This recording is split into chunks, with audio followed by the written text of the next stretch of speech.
പിന്നെ അത് കഴിഞ്ഞു. ഇനി എന്താ വിഷയോ? ഇനി ഞാൻ വിട്ടുപോയൊരു സംഗതി എന്താണ്? മൗലവിന്റെ ധാരണ ഇനി അതിന് മറുപടി പറയാൻ കഴിയാത്തതുകൊണ്ട് വിട്ടുപോയി. അതൊക്കെ മുമ്പൊരാള് ഒരു നമ്പൂരിനെ ചീത്ത പറഞ്ഞിരുന്നു. നമ്പൂരിനെ ചീത്ത പറഞ്ഞ ഒരാള്, എടാ കാഷ്ടം തിന്നുന്നവനെ, മൂത്രം കുടിക്കുന്നവനെ എന്നൊക്കെ പറഞ്ഞു. നമ്പൂരി അങ്ങോട്ട് ചീത്ത പറഞ്ഞു, ബിരിയാണി കഴിക്കുന്നവനെ, പാല് കുടിക്കുന്നവനെ, മുട്ട കഴിക്കുന്നവനെ. അപ്പൊ ഒരാള്, എന്താ നിങ്ങളെ അവൻ തിന്നുന്നത് അവൻ ചൊല്ലി, ഞാൻ തിന്നുന്നത് ഞാൻ ചൊല്ലി. അതുപോലെ ഈ മൗലവിമാർക്കുണ്ടോ, അവർക്ക് പലതിനും മറുപടി പറയാൻ കഴിയില്ല. ഇവിടെ വന്നിട്ട് തൊടാതെ പോയ എത്ര വിഷയട്ട് മൗലവി. അബൂജഹൽ മൂമിനാണ് എന്ന് നിങ്ങൾ കഴിഞ്ഞ പ്രസംഗത്തിൽ പറഞ്ഞിട്ട് ഞാനത് പിടിച്ചില്ലേ? നിങ്ങൾ മിണ്ടിയോ? ഇപ്പോഴത്തെ വരവ് വന്നിട്ട് അബൂജഹൽ മൂമിനാണെന്ന് നിങ്ങൾ പറഞ്ഞേ, ഞാനത് പിടിച്ച് ചോദ്യം ചെയ്തില്ലേ? പുലിയായുൽ കാഫിറൂൻ എന്നുള്ളതിന് മൂമിനിങ്ങളെ എന്നാണോ അർത്ഥം ഞാൻ ചോദിച്ചില്ലേ? മിണ്ടിയോ നിങ്ങൾ 4 ദിവസം പ്രസംഗിച്ചിട്ട്? പിന്നെ മൂപ്പരെന്താ ചെയ്യുന്നത്? മൂപ്പര് ജനങ്ങളെ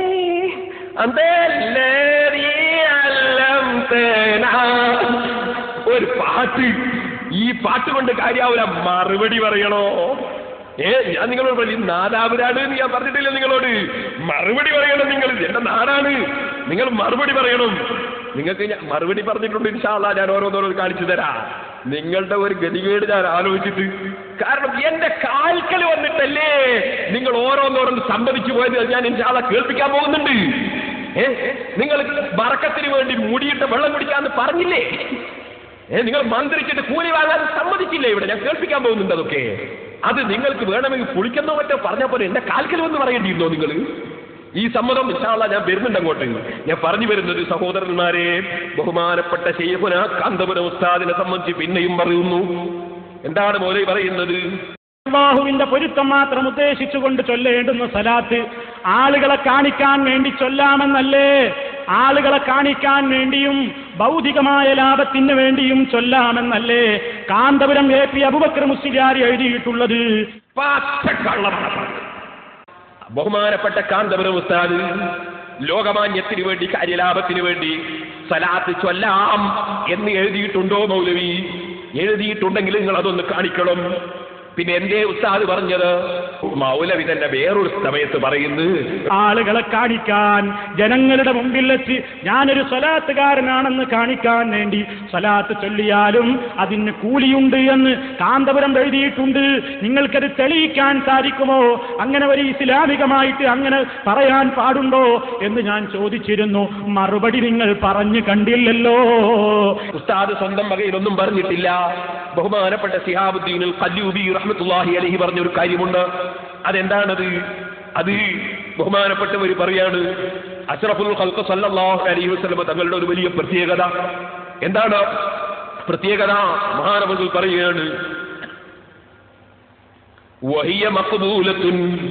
അല്ലാഹുവിന്റെ റസൂലിന്റെ പ്രത്യേകതകളിൽപ്പെട്ടതാണ് അല്ലാഹുവിന്റെ റസൂലിന്റെ പേരുള്ള സലാത്ത് മഖ്ബൂലത്തുൻ മിൻ കുല്ലി അഹദിൻ, ഏത് വ്യക്തിയിൽ നിന്നും സ്വീകരിക്കപ്പെടുന്നതാണ്.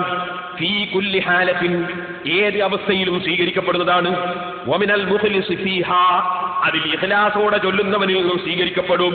വകദാ മിനൽ മുറാഇ ബിഹാ അലാ സഹിൽ അഖ്വാലി, സഹീഹായ കൂടുതൽ ശരിയായ അഭിപ്രായമനുസരിച്ച് ഒരാൾ ലോകമാന്യത്തിന് വേണ്ടി സലാത്ത് ചൊല്ലിയാലും ആ സലാത്ത് സ്വീകരിക്കപ്പെടും. ലോകമാന്യത്തിന് വേണ്ടി സലാത്ത് ചൊല്ലാം എന്നല്ല, ചൊല്ലിയാലും സ്വീകരിക്കപ്പെടും. ചൊല്ലിയാലും സ്വീകരിക്കപ്പെടും. ഈ ആശയമാണ് ബഹുമാനപ്പെട്ട ഇമാം ഖല്ലൂബി റളിയല്ലാഹു അൻഹു പറഞ്ഞത്. ആ പറഞ്ഞ ആശയം തന്നെ ബഹുമാനപ്പെട്ട കാന്തപുരം ഉസ്താദ് മൗലവി നിങ്ങളെപ്പോലെ 4 പുസ്തകം വായിച്ചിട്ട് പാട്ടുപാടി നടക്കുന്ന വ്യക്തിയല്ല. ആയിരക്കണക്കിന് പണ്ഡിതന്മാരെ ഗുരുവര്യനാണ്, കിതാബ് ഓതി പഠിച്ച പണ്ഡിതനാണ്, മഹാനവറുകളാണ് കിതാബ് പഠിച്ചിട്ടാ പറഞ്ഞത്. ഇത് ഇമാമിങ്ങൾ അവരെ കിതാബിൽ എഴുതി വെച്ച സംഗതിയാണ്. അതേ റിയാഓടുകൂടെ ചൊല്ലിയാലും റസൂലുള്ളാഹിനോടുള്ള ബഹുമാനം കൊണ്ട് അല്ലാഹ് അത് സ്വീകരിക്കും. ഏതുപോലെ ബുഖാരിയിലെ മൗലവി വഹുമുൽ ഖൗമു ലാ യസ്ഖാ ജലീസുഹും, ദിക്ർ ചൊല്ലുന്ന സദസ്സിൽ ഒരാൾ പോയി ഇരുന്നാൽ അദ്ദേഹത്തിന്റെ ഉദ്ദേശം ദിക്ർ അല്ലെങ്കിലും ദിക്ർ ചൊല്ലുന്നവരുടെ മഹത്വം കൊണ്ട് ഉദ്ദേശശുദ്ധിയില്ലാതെ വന്നവന്റെ ദിക്റും അല്ലാഹു തആല വെറുതെ ആക്കുകയില്ലെന്ന് അല്ലാഹുവിന്റെ റസൂല് പറഞ്ഞത് ബുഖാരിയിലില്ലേ, മുസ്ലിമിലില്ലേ? അത് ദിക്ർ ചൊല്ലുന്നവരുടെ സദസ്സിന്റെ ബർക്കത്തല്ലേ? അതുപോലെ അല്ലാഹുവിന്റെ റസൂലിന്റെ ഒരു ബർക്കത്താണ്. റസൂലുള്ളാഹിന്റെ പേരിൽ സ്വലാത്ത് ചൊല്ലിയാൽ അത് ഉദ്ദേശശുദ്ധിയില്ലാതെ ചൊല്ലിയാലും അല്ലാഹ് സ്വീകരിക്കും. പക്ഷെ ഉദ്ദേശശുദ്ധിയില്ലാതെ ചൊല്ലാം എന്നല്ല. മൗലവിമാര് ശരിക്കും മനസ്സിലാക്കി വെക്കണം. നിങ്ങൾക്ക് ഈ മതത്തിന്റെ നിയമം മനസ്സിലാക്കാനുള്ള ബുദ്ധി അല്ലാഹ് തന്നില്ല. അല്ലാഹു നിങ്ങളെ നന്നാക്കട്ടെ. നിങ്ങൾ ശരിക്കും മനസ്സിലാക്കണം. മൗലവി ഇവിടുന്ന് പറയാണ്, ഇതാ നമ്മളൊരു ഫിഖഹിന്റെ കിതാബ് വായിച്ചു നോക്കുമ്പോ പെണ്ണുങ്ങൾ ബാക്കിൽ ഇല്ലെങ്കിൽ ഇമാം എഴുന്നേൽക്കണമെന്നുണ്ട്. അപ്പൊ പെണ്ണുങ്ങൾ ഉണ്ടാവുമെന്ന് മനസ്സിലായില്ലേ? മൗലവി പറയാം, അറ്റ മൗലവി, അത് പള്ളിയിൽ അന്യപുരുഷന്മാരോട് കൂടെയാണ് ആ കിതാബിലുണ്ടോ? പൊരേന്ന് നിസ്കരിച്ചൂടെ ബാപ്പക്കും ഉമ്മക്കും ഭാര്യക്കും മക്കൾക്കൊക്കെ ഒന്നായിട്ട്? ആരും പറയൂലേ ഇമാമിങ്ങള്? പക്ഷെ മൂപ്പരെന്തേല് പെണ്ണെന്ന് കാണുമ്പോൾ കിട്ടിപ്പോയി, മനസ്സിലാക്കി, കിട്ടിപ്പോയി പള്ളിയിലേക്ക് ഒരു തെളിവ്. നിങ്ങൾക്ക് ഫിഖഹിന്റെ കിതാബ് മനസ്സിലാക്കാനുള്ള വിവരമുണ്ടോ, ബുദ്ധിയുണ്ടോ? അതില്ലാത്തതിന് ഞങ്ങളാണോ ഉത്തരവാദി? ഞങ്ങൾ ആരോഗ്യങ്ങളാണോ ഉത്തരവ്? നിങ്ങൾ മനസ്സിലായി, കിഴൻ ഉസ്താദിന് കിതാബ് മനസ്സിലാവൂല, EK ഉസ്താദിന് മനസ്സിലാവൂല, കണ്യത്ത് ഉസ്താദിന് മനസ്സിലാവില്ല, ഉള്ളാർന്നേക്ക് മനസ്സിലാവൂല, AP ഉസ്താദിന് മനസ്സിലാവും. പിന്നെ മനസ്സിലാകുന്ന ആളാര്? മനസ്സിലാവുന്ന ആൾ ഹുസൈൻ സലഫി. അവർക്കൊന്നും മനസ്സിലാകാത്ത തൊട്ട മനസ്സിലാകുന്നത്, ന്യായ മനസ്സിലാകുന്നത്, മനസ്സിലാകുന്നത് ഹുസൈൻ സലഫിക്ക്. അത് വിശ്വസിക്കാൻ ബുദ്ധിയുള്ള കുട്ടികളെ കിട്ടുമെന്ന് മനസ്സിലാക്കുന്നുണ്ടോ? അങ്ങനെ മനസ്സിലാക്കുന്നുണ്ടോ നിങ്ങൾ? ഇനി ഞാൻ നിങ്ങളോട് പറയട്ടെ, ശരിക്കും മനസ്സിലാക്കി വെച്ചോ. എന്നിട്ട് കാന്തപുരം ഉസ്താദിനെ കുറ്റം പറയാണ്. എന്നാ പിന്നെ എനിക്ക് കാണിക്കാൻ പോകുന്നറിയോ? കാന്തപുരം ഉസ്താദിനെ കുറ്റം പറഞ്ഞ് ഓതിയ മൗലവി ഒരു ആയത്ത് തോന്നുന്നുണ്ട്. ആയത്തൊന്ന് കേട്ടോളൂ. കാന്തപുരം ഉസ്താദിനോട് 2ാം ക്ലാസ്സിലെ കുട്ടിയൊക്കെ പറഞ്ഞൂടെ? ഈ കാന്തപുരത്തിൽ അറിഞ്ഞുകൂടാണ് മൂപ്പര് പറഞ്ഞത്. എന്നാ 2ാം ക്ലാസ്സിലെ കുട്ടിയൊക്കെ അറിയുന്നത് മൗലവി ഓതുന്നത് കേട്ടോളി എന്ന് വെച്ചാട്ടെ. റിയായിന് വേണ്ടിയും സ്വലാത്ത് ചൊല്ലാം ഒരു മുസ്ലിമിനറിയില്ലേ? 2ാം ക്ലാസ്സിൽ പഠിക്കുന്ന ഒരു കുട്ടിക്കറിഞ്ഞുകൂടെ? എന്ത്? അല്ലാഹുവിന്റെ പൊരുത്തം മാത്രം ഉദ്ദേശിച്ചുകൊണ്ടാണ് ഇബാദത്തുകൾ മുഴുവനും ചെയ്യേണ്ടത്. അപ്പൊ 2ാം ക്ലാസ് കുട്ടിക്ക് അറിവുള്ള ഉസ്താദിനൊന്ന് നിസ്സാരപ്പെടുത്തിയാണ്. ഇനി ബാക്കി പരിശുദ്ധ ഖുർആനിൽ തന്നെ അല്ലാഹു ആക്ഷേപിച്ചിട്ടുണ്ടല്ലോ, ഫവൈലുൽ ലിൽ മുസല്ലീൻ, നിസ്കരിക്കുന്നവർക്കാണ് നാശം, അല്ലദീനഹും യുറാഊൻ, അവരെ ആളുകളെ കാണിക്കാൻ വേണ്ടി ചെയ്യുന്നവരാകുന്നു.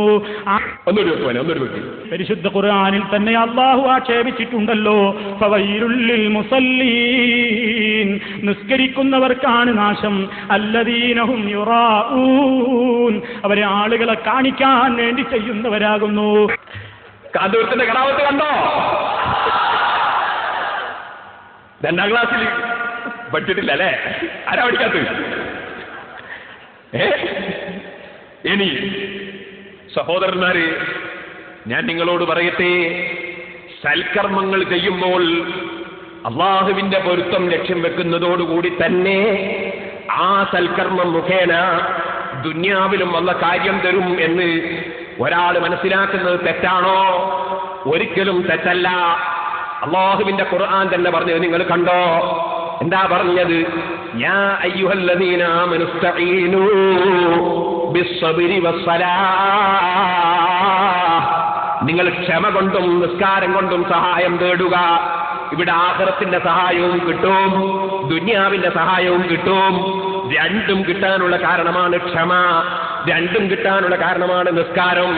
ഇതുകൊണ്ട് തന്നെ ഹദീസിൽ കാണാം, ഇദാ ഹസബഹു അംറുൻ ദഖല ഫിസ്സലാഹ് ഔ ഇദാ അഹ്സനഹു അംറുൻ ദഖല ഫിസ്സലാഹ്. അല്ലാഹുവിന്റെ റസൂലിന് ഒരു മുഷിപ്പുണ്ടായാൽ, ഒരു പ്രശ്നം വന്നാൽ നിസ്കരിക്കാറുണ്ട്. നിസ്കാരം കൊണ്ട് ഏത് പ്രശ്നവും പരിഹരിക്കപ്പെടും. അത് ദുനിയാവിലെ പ്രശ്നവും പരിഹരിക്കപ്പെടും, ആഖിറത്തിലെ പ്രശ്നവും പരിഹരിക്കപ്പെടും. അപ്പൊ ദുനിയാവിൽ ഗുണം കിട്ടാൻ വേണ്ടിയും ആഖിറത്തിൽ ഗുണം കിട്ടാൻ വേണ്ടിയും രണ്ടും കരുതിയാൽ അത് തെറ്റാണെന്ന് ഒരു സ്ഥലത്തും പറഞ്ഞിട്ടില്ല. റബ്ബനാ ആതിനാ ഫിദ്ദുനിയാ ഹസന വഫിൽ ആഖിറതി ഹസന ദുനിയാവിലും വേണം നന്മ, ആഖിറത്തിലും വേണം നന്മ. ഇങ്ങനെയാ മുസ്ലിമിന്റെ പ്രാർത്ഥന. അതുകൊണ്ട് സഹോദരന്മാരെ, ദുനിയാവിൽ കാര്യം കിട്ടുമെന്ന് ഒരമല് കൊണ്ട് കരുതിയാലത് തെറ്റല്ല. പക്ഷേ പടച്ചവന്റെ പൊരുത്തം ലക്ഷ്യം വെക്കണം. ആഖിറത്തിലും കിട്ടണം. ആഖിറം ഇല്ലാതെ ദുനിയാവ് പോരാ. അല്ലാഹുവിന്റെ പൊരുത്തമില്ലാതെ മറ്റുള്ളവരുടെ തൃപ്തി പോരാ. മറിച്ച് അല്ലാഹുവിന്റെ തൃപ്തി വേണം. ഇതുകൊണ്ടല്ലേ വല്ലാഹു വറസൂലുഹു അഹഖു അൻ യുർദൂഹു, അല്ലാഹുവിന്റെ പൊരുത്തവും വേണം, റസൂലുള്ളാഹിന്റെ പൊരുത്തവും വേണം. വെറും അല്ലാഹുവിന്റെ പൊരുത്തം മാത്രം പോരാ, റസൂലുള്ളാഹിന്റെ പൊരുത്തം വേണം, മഹാന്മാരുടെ പൊരുത്തം വേണം, ഉമ്മവാപ്പന്റെ പൊരുത്തം വേണം, പ്രായമുള്ളവരുടെ പൊരുത്തം വേണം, ആലിമീങ്ങളുടെ പൊരുത്തം വേണം, സാദാത്തുക്കളെ പൊരുത്തം വേണം. അല്ലാഹുവിന്റെ പൊരുത്തം മാത്രമല്ല, അല്ലാഹുവിന്റെ പൊരുത്തം കിട്ടാൻ അതെല്ലാം വേണം. ആഖിറം കിട്ടാൻ ദുനിയാവ് വേണം. ദുനിയാവില്ലാതെ ആഖിറം കിട്ടൂല. അദ്ദുന്യാ മസ്റഅത്തുൽ ആഖിറ, ദുനിയാവ് ആഖിറത്തിലേക്കുള്ള കൃഷിസ്ഥലമാണ്. അപ്പൊ ആഖിറത്തിലേക്കുള്ള കൃഷിസ്ഥലമായതുകൊണ്ട് തന്നെ ഇവിടെയും വേണം. അതുകൊണ്ടാണ് മൗലവി അതേ പഠിച്ചു വെച്ചോ, വമാ ഖലഖതുൽ ജിന്ന വൽ ഇൻസ ഇല്ലാ ലിയഅ്ബുദൂൻ, അല്ലാഹുവിനെ ആരാധിക്കാൻ മാത്രമാണ് മനുഷ്യരെ പഠിച്ചതെന്ന് അല്ലാഹ് പറഞ്ഞില്ലേ? എന്നിട്ട് എത്ര ആള് കച്ചവടം ചെയ്യുന്നു, എത്ര ആള് ജോലിയെടുക്കുന്നു, എത്ര ആള് കൃഷി നടത്തുന്നു. ഇബാദത്തിന് വേണ്ടി മാത്രമാണ് പഠിച്ചത് എന്ന് പറഞ്ഞാൽ, ഈ ഇബാദത്ത് എടുക്കണമെങ്കിൽ ഇവിടെ ജീവിക്കണ്ടേ? ജീവിക്കാൻ ജോലി വേണ്ടേ? ജീവിക്കാൻ കൃഷി വേണ്ടേ? ജീവിക്കാൻ ബിസിനസ് വേണ്ടേ? അപ്പൊ ഇബാദത്ത് ചെയ്യണമെങ്കിൽ ദുനിയാവും വേണം. അതുകൊണ്ട് ദുനിയാവ് വേണ്ട എന്നല്ല, ദുനിയാവിന്റെ ഗുണം ചിന്തിച്ചുകൂടാ എന്നല്ല. നിങ്ങൾക്ക് ഇസ്ലാമിന്റെ ബാലപാഠം അറിയില്ല. അതിന് ഉത്തരവാദി അലിമീങ്ങളല്ല, ഇമാമീങ്ങളല്ല. നിങ്ങൾ പഠിക്കാത്തതിന്റെ ഉത്തരവാദി നിങ്ങൾ തന്നെ. നിങ്ങളെ പിന്നാലെ പോയിട്ട് ആഖിറം പ്പെടുത്തുന്നവർ അവര് ബുദ്ധി പണയം വെക്കുന്നതിനാൽ അവരും ആഖിറത്തിൽ വെച്ച് കൈകടിച്ചു പോകും കേട്ടോ. എന്നാ മൗലവി എന്താ, മുജാഹിദീങ്ങൾ എന്താ സലാത്തിനെ കുറിച്ച് പറയുന്നത്? മൗലൈമാര് പറയുന്ന സലാത്ത് ചൊല്ലുന്നത് എന്തിനാണെന്നറിയോ? മുഹമ്മദ് നബിക്ക് ആഖിറത്തിൽ രക്ഷ കിട്ടാനാണ്. ഇങ്ങനെ നമ്മൾ സലാത്ത് ചെയ്യുന്നത്, മുജാഹിദീകൾ എന്തിനാ സലാത്ത് ചെല്ലുന്നത്? മുഹമ്മദ് നബി അങ്ങ് രക്ഷപ്പെട്ടു പോട്ടെ എന്ന് വിചാരിച്ചിട്ട് പ്രാർത്ഥിക്കാണ്. ഓ, മുജാഹിദീങ്ങളെ പ്രാർത്ഥന ഇല്ലെങ്കിൽ നബിന്റെ കാര്യം സങ്കടം തന്നെ കേട്ടോളെ. ഞാൻ വായിച്ചു കേൾപ്പിച്ച സ്ക്രീനിൽ വെക്കുപോലെ അൽമനാറ് വായിച്ചു കേൾപ്പിച്ച മുജാഹിദിന്റെ പത്രം പറയുന്നു, റസൂലിന്റെ പരലോക രക്ഷയ്ക്ക് വേണ്ടിയാണ് അവിടുന്ന് പ്രാർത്ഥിക്കാൻ നമ്മോട് ആവശ്യപ്പെട്ടത്. എങ്ങനെ? റസൂലിന്റെ പരലോക രക്ഷയ്ക്ക് വേണ്ടിയാണ് അവിടുന്ന് പ്രാർത്ഥിക്കാൻ നമ്മോട് ആവശ്യപ്പെട്ടത്. ആരായി നമ്മള്? മുജാഹിദീങ്ങളോട് നബി പറഞ്ഞത് പരലോകത്ത് രക്ഷ കിട്ടാൻ വേണ്ടി പ്രാർത്ഥിക്കണോന്ന്. മുജാഹിദീങ്ങളോടെ തന്നെ ഉത്തരം കിട്ടുന്ന ഒരു കൂട്ടരല്ലേ ഇവർ? നബി ചോദിച്ചിട്ട് ഉത്തരം കിട്ടിയില്ലെങ്കിലോ? ഞാൻ കഴിഞ്ഞ പ്രസംഗത്തിൽ കാണിച്ചു, ഇടമുട്ടത്തുനിന്ന് മൗലവിയോട് നേർക്ക് നേരെയും ചോദിച്ചു, അല്ലാഹുമ്മ ലാ തജഅൽ ഖബ്രി വസനൻ യുബദ്. അതാണ് അല്ലാഹുമ്മ ലാ തജഅൽ ഖബ്രി വസനൻ യുബദ്. അല്ലാഹുവേ, എന്റെ ഖബർ ആരാധിക്കപ്പെടുന്ന വിഗ്രഹമാക്കരുത് എന്ന് മുഹമ്മദ് നബി പ്രാർത്ഥിച്ചു എന്ന് മൗലവി വാദപ്രവാഹത്തിന്. ഞാൻ ചോദിച്ചു, അതിന് അല്ലാഹുവിന്റെ റസൂൽ ഉത്തരം കിട്ടിയിട്ടുണ്ടോ ഇല്ലേ? കാരണം ഉത്തരം കിട്ടിയിട്ടുണ്ടെങ്കിൽ നിങ്ങളെ കണക്കിന് ജാറുണ്ടാക്കലും കുപ്പുണ്ടാക്കലും ഒക്കെ വിഗ്രഹാക്കലാണ്, കിടത്തിയ വിഗ്രഹമാണ് നിങ്ങൾ പറഞ്ഞത്. അങ്ങനെയാണ് പിന്നെ റസൂലുള്ളാഹിക്ക് ഉത്തരം കിട്ടിയിട്ടുണ്ടെങ്കിൽ മദീനത്ത് ഇത്ര വലിയ കുമ്പയും ജാറും ഒക്കെ എങ്ങനെ വന്നു? നബിക്ക് ഉത്തരം കിട്ടിയിട്ടില്ലേ? ഇല്ലെങ്കിൽ പിന്നെ ദുആക്ക് ഉത്തരം കിട്ടൂ നിങ്ങൾ സാധനം പറയാറുണ്ടല്ലോ, പിന്നെ അതിനെന്ത് മേനെയാണ് എന്ന് ചോദിച്ചു. അവൻ മൗലവിന്റെ മിണ്ടിയില്ല, ഇടമുട്ടം മുട്ടി തന്നെ. അപ്പൊ അതുപോലെ മൗലൈമാരിപ്പം പറഞ്ഞു കേട്ടോ, നിങ്ങൾ റസൂലിന്റെ പരലോക രക്ഷയ്ക്ക് വേണ്ടിയാണ് അവിടുന്ന് പ്രാർത്ഥിക്കാൻ നമ്മോട് ആവശ്യപ്പെട്ടത്. സലാത്ത് ചൊല്ലുമ്പോൾ, സലാത്ത് വാർഷികം ആഘോഷിക്കുമ്പോൾ, പാട്ടും കുത്തും കേൾക്കുമ്പോൾ ഈ വസ്തുതകൾ മനസ്സിരുത്താൻ ശ്രമിക്കുക. നിങ്ങൾ സലാത്ത് ചെല്ലുമ്പോ ഒക്കെ മനസ്സിരുത്തേണ്ടത് എന്താണ്? മുഹമ്മദ് നബിന്റെ രക്ഷക്കാണ് നമ്മളോട് പ്രാർത്ഥിക്കാൻ പറഞ്ഞത്. ഇതാണ് മുജാഹിദിന്റെ അൽമനാറ് 1999 മാർച്ചിൽ എഴുതി വെച്ചത്. ഈ റസൂലുള്ളാഹിന്റെ ആഖിറം രക്ഷപ്പെടുത്താൻ വേണ്ടി ഞങ്ങൾ പ്രാർത്ഥിക്കുകയാണെന്നും അതാണ് സലാത്ത് എന്നും പറയുന്ന മുജാഹിദേ, നിങ്ങൾ ഇവിടെ വന്നിട്ട് മൗലവിനെ കൊണ്ട് ഞങ്ങൾ ഏത്തയിടിച്ചു, നാദാപുരത്ത് വന്ന മൗലവി പറയുന്നു, നബിയുടെ ശഫാഅത്തിന് വേണ്ടിയാണ് സലാത്ത്. അതെ, അതാണ് എനിക്ക് കേൾപ്പിക്കാൻ പോകുന്നത്. നിങ്ങളെ പൊളിച്ചെഴുത്താ ഞാൻ കാണിക്കുന്നത്. ഇവിടെ നാദാപുരത്ത് പ്രസംഗിച്ചിട്ട് നമ്മളെ മൗലൈമാര് സിലായി വസ്ത്രത്തിൽ എന്നെ പരിഹസിക്കാണ്. ഇയാള് പറയുന്നത് 25 കൊല്ലമായി ഞാൻ മുജാഹിദിനെതിരെ പ്രസംഗിക്കുന്നു, എന്നിട്ട് മുജാഹിദിന് എന്താ സംഭവിച്ചതാ ഞാൻ കാണിക്കാൻ പോകുന്നത്. നബിയുടെ പരലോക രക്ഷക്കാണ് സലാത്ത് എന്ന് എഴുതിയ നിങ്ങളെ കൊണ്ട് നാദാപുരത്ത് വെച്ച് പറയിപ്പിച്ചു ശഫാഅത്തിന് വേണ്ടിയാണ്. കേൾക്കട്ടെ.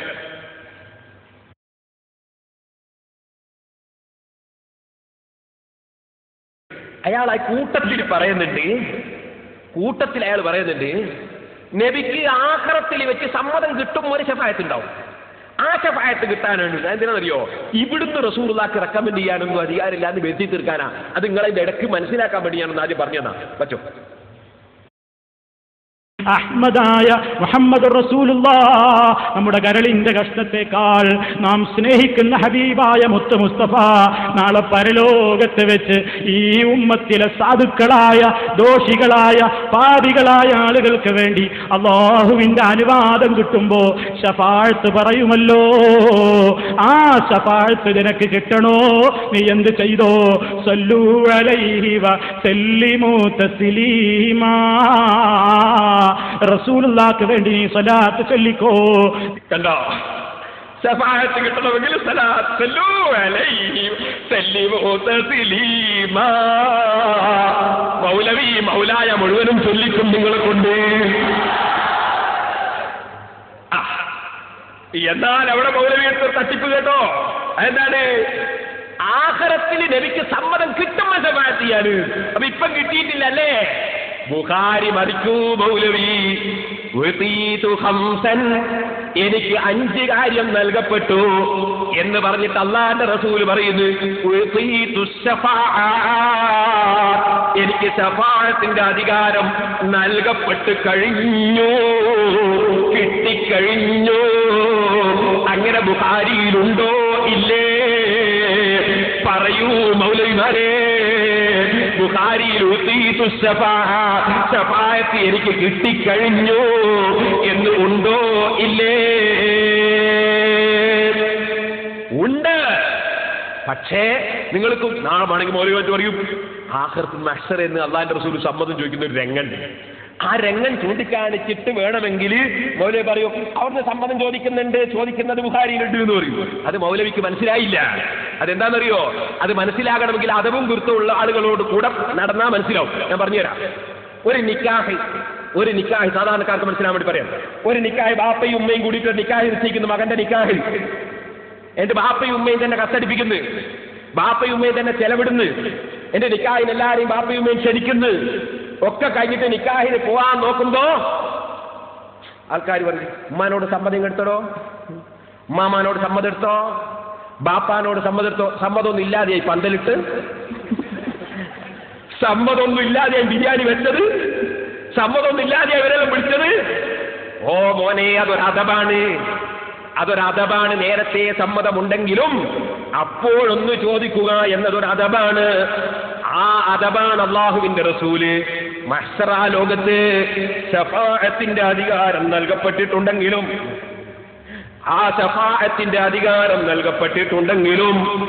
ആ വലിയ ശഫാഅത്തുണ്ടല്ലോ, വേറെ ആർക്കുമില്ലാത്ത ശഫാഅത്ത്. ആ ശഫാഅത്ത് ചെയ്യുമ്പോ അല്ലാഹുവിന്റെ റസൂൽ ഒന്ന് സമ്മതം ചോദിക്കും.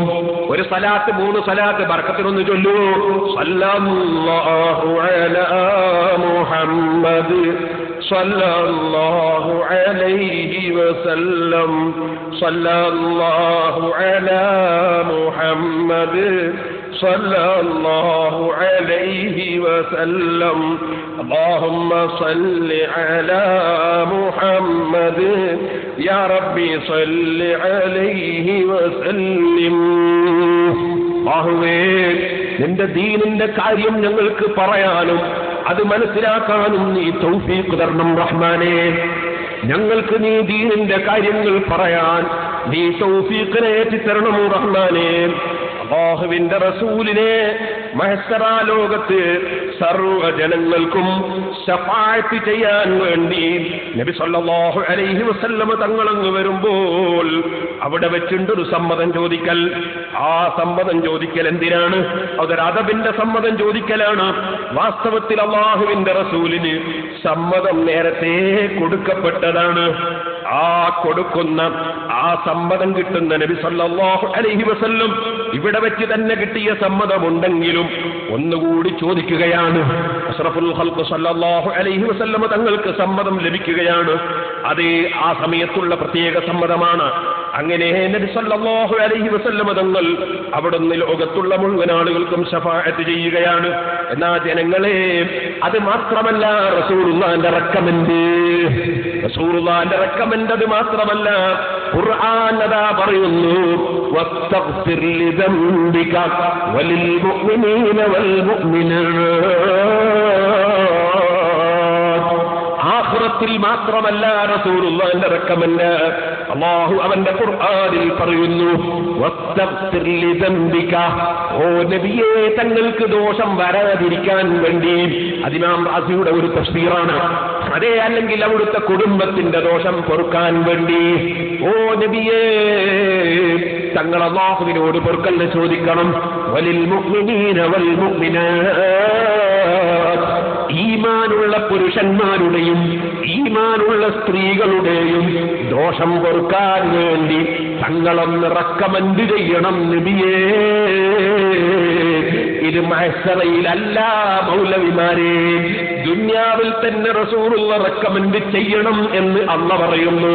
അതിനെ സംബന്ധിച്ച് ഇമാം റാസി റഹിമഹുല്ലാഹ് വിശദീകരിച്ചിട്ട് പറയുന്നു, ഫദല്ല അലാ അന്നല്ലാഹ തആല ലമ്മാ അമറ മുഹമ്മദൻ സ്വല്ലല്ലാഹു അലൈഹി വസല്ലം ബിൽ ഇസ്തിഗ്ഫാർ ലികുല്ലി العصاة فقد استجاب دعاءه وذلك إنما يتم لو غفر لهم ولا معنى للشفاعة إلا هذا. وذلك إنما يتم لو غفر لهم ولا معنى للشفاعة إلا هذا. الله سبحانه وتعالى ശഫാഅത്ത് ചെയ്യാനാണ് നബി സല്ലല്ലാഹു അലൈഹി വസല്ലം തങ്ങളോട് ഈ ആയത്തിൽ കൽപ്പിക്കുന്നത്. അത് ഈ ദുനിയാവിൽ വെച്ച് തന്നെയും വേണം, ആഖിറത്തിൽ വേറെയും വേണം. അപ്പൊ ശഫാഅത്ത് നബി സല്ലല്ലാഹു അലൈഹി വസല്ലം തങ്ങൾക്ക് ചെയ്യാനുള്ള ഓർഡർ കിട്ടിപ്പോയി, അധികാരം കിട്ടിപ്പോയി. അത് സാധാരണ ശഫാഅത്ത്. എന്നാൽ ആഖിറത്തിൽ വെച്ചുള്ള വലിയ ശഫാഅത്തിന്റെ അധികാരവും ഇവിടെ കിട്ടിയിട്ടുണ്ട്. പക്ഷേ ആ കിട്ടിയതിന്റെ പുറമേ അവിടെ വെച്ച് ഒന്നുകൂടി അദബിന് വേണ്ടി അല്ലാഹുവിനോടൊന്ന് ചോദിക്കുന്നു.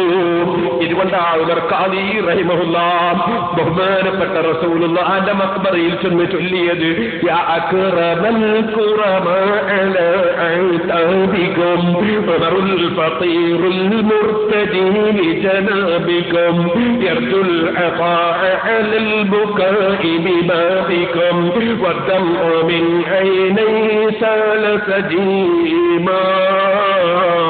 നബിയുടെ പടിവാതിൽക്കൽ വന്നിട്ടിടാ പാവപ്പെട്ട ഉമർ, അതേ ഉമർ ഖാദി റഹിമഹുല്ലാഹ് വെളിയങ്കോടുന്ന് പോയിട്ട് പാടുകയാണ്, ഫഖീറായ ഉമർ ഇതാ തങ്ങളുടെ പടിവാതിൽക്കൽ നിൽക്കുന്നു. മാന്യന്മാരിൽ ഏറ്റവും കൊടുക്കുന്ന നബിയെ തങ്ങളെ പ്രതീക്ഷിച്ചു വന്നതാണ്. തങ്ങളുടെ പടിവാതിൽക്കൽ വെച്ചിതാ ഫഖീറായ ഉമർ കരയുന്നു നബിയെ. വദ്ദംഉ മിൻ ഐനൈനി സാല സജീമാ. കണ്ണിലൂടെ ഇതാ വെള്ളമൊലിക്കുന്നു. ലാമിൻ കരീമിൻ മിസ്ലുകും നിൽ മുർതജീബ് ഫീമൻ മദാ ഖബ്ലൻ വലാ ഫീമൻ യജീബ്. മുമ്പും പിമ്പും തങ്ങളെ പോലെ കൊടുക്കുന്ന ഒരു മഹാൻ, പ്രതീക്ഷക്ക് വകയുള്ള ഒരു മഹാനില്ല നബിയേ. വഅനല്ലഹി ഫഖുർബതൻ ലീ ഫർജി ഹൈറാന മിൻ ദംബി വഖഫ്തുക ബീമാ. ഞാൻ പ്രശ്നമുള്ളവനാണ്, എന്റെ പ്രശ്നമൊന്ന് പരിഹരിച്ചു തരൂ നബിയേ. ഖബറിന്റെ അടുക്കൽ പോയി ഉമർ ഖാദി റഹിമഹുല്ലാഹ് ചൊല്ലുന്നു. നൂറുകണക്കിന് കറാമത്തുകൾ കേരള മണ്ണിൽ കണ്ട മഹാനായ ഉമർ ഖാദി ചൊല്ലി, തങ്ങൾ റസൂലുള്ളാഹിനെ വിളിച്ചിട്ട് കുറച്ച് പറഞ്ഞു പോയതുകൊണ്ട് ഇസ്തിഗാസ ചെയ്തതുകൊണ്ട് അത് ശിർക്കാണെന്ന് പറഞ്ഞില്ലേ മൗലവി? ഇബ്നു ഹജറുൽ അസ്ഖലാനി റഹിമഹുല്ലാഹ് റസൂലുള്ളാഹിനെ വിളിച്ച് കരഞ്ഞുകൊണ്ട് റസൂലുള്ളാഹിനെ വിളിച്ച് അപേക്ഷ സമർപ്പിച്ച പദ്യം കഴിഞ്ഞ പ്രസംഗത്തിൽ ഞാൻ എടുത്ത് ചൂണ്ടിക്കാണിച്ചിട്ട് 4 ദിവസം ഇവിടെ വന്നിട്ട് പ്രസംഗിച്ചിട്ട് ഇബ്നു ഹജറിന്റെ ആ കിതാബിനെ സംബന്ധിച്ച് കാമ എന്ന് മിണ്ടിയില്ലല്ലോ സലഫി. എന്തിനെ ഷാർജയിൽ നിന്ന് ഇങ്ങോട്ട് കടന്നു വന്നത്? ചോദിച്ചതിന്റെ മറുപടി എന്തേ പറയാതിരുന്നത്? നിങ്ങൾ ഈ കടലും കടന്നിട്ട് ഇവിടെ വന്നിട്ട് എന്തേ ഞാൻ ഉദ്ധരിച്ച കിതാബുകൾക്ക് മറുപടി പറയാതിരുന്നത്? ഇനി ഞാൻ പറയട്ടെ സഹോദരന്മാരെ, ചുരുക്കുന്നു. നിങ്ങൾ മനസ്സിലാക്കണം, അല്ലാഹുവിന്റെ റസൂലിന്റെ പേരിൽ സ്വലാത്ത് ചൊല്ലുന്നത് ശഫാഅത്ത് കിട്ടാൻ വേണ്ടിയാണെന്ന് നിങ്ങളെ കൊണ്ട് നമ്മൾ ഇവിടെ സമ്മതിപ്പിച്ചു.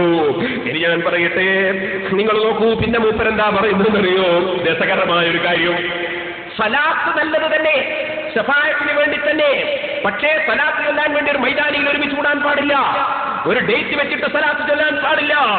മൂപ്പരുടെ പുതിയ കണ്ടുപിടുത്തം. ഓ മൗലവി, എന്താ ഇത് കാരണം പറയുന്നുണ്ട് അയാള്. എന്താ കാരണം?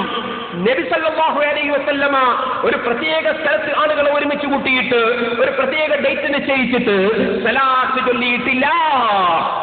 മൗലവി, ഞാൻ അങ്ങോട്ട് ചോദിക്കുന്നു, ശരിക്കും കേട്ടോ, നാദാവത്ത് വന്നുപോയാ പോരാ. ഞാൻ അങ്ങോട്ട് ചോദിക്കുന്നു, നിങ്ങളുടെ നോട്ടീസിന്റെ പേരെന്തായിരുന്നു? നിങ്ങളുടെ പരിപാടിയുടെ? അതെ,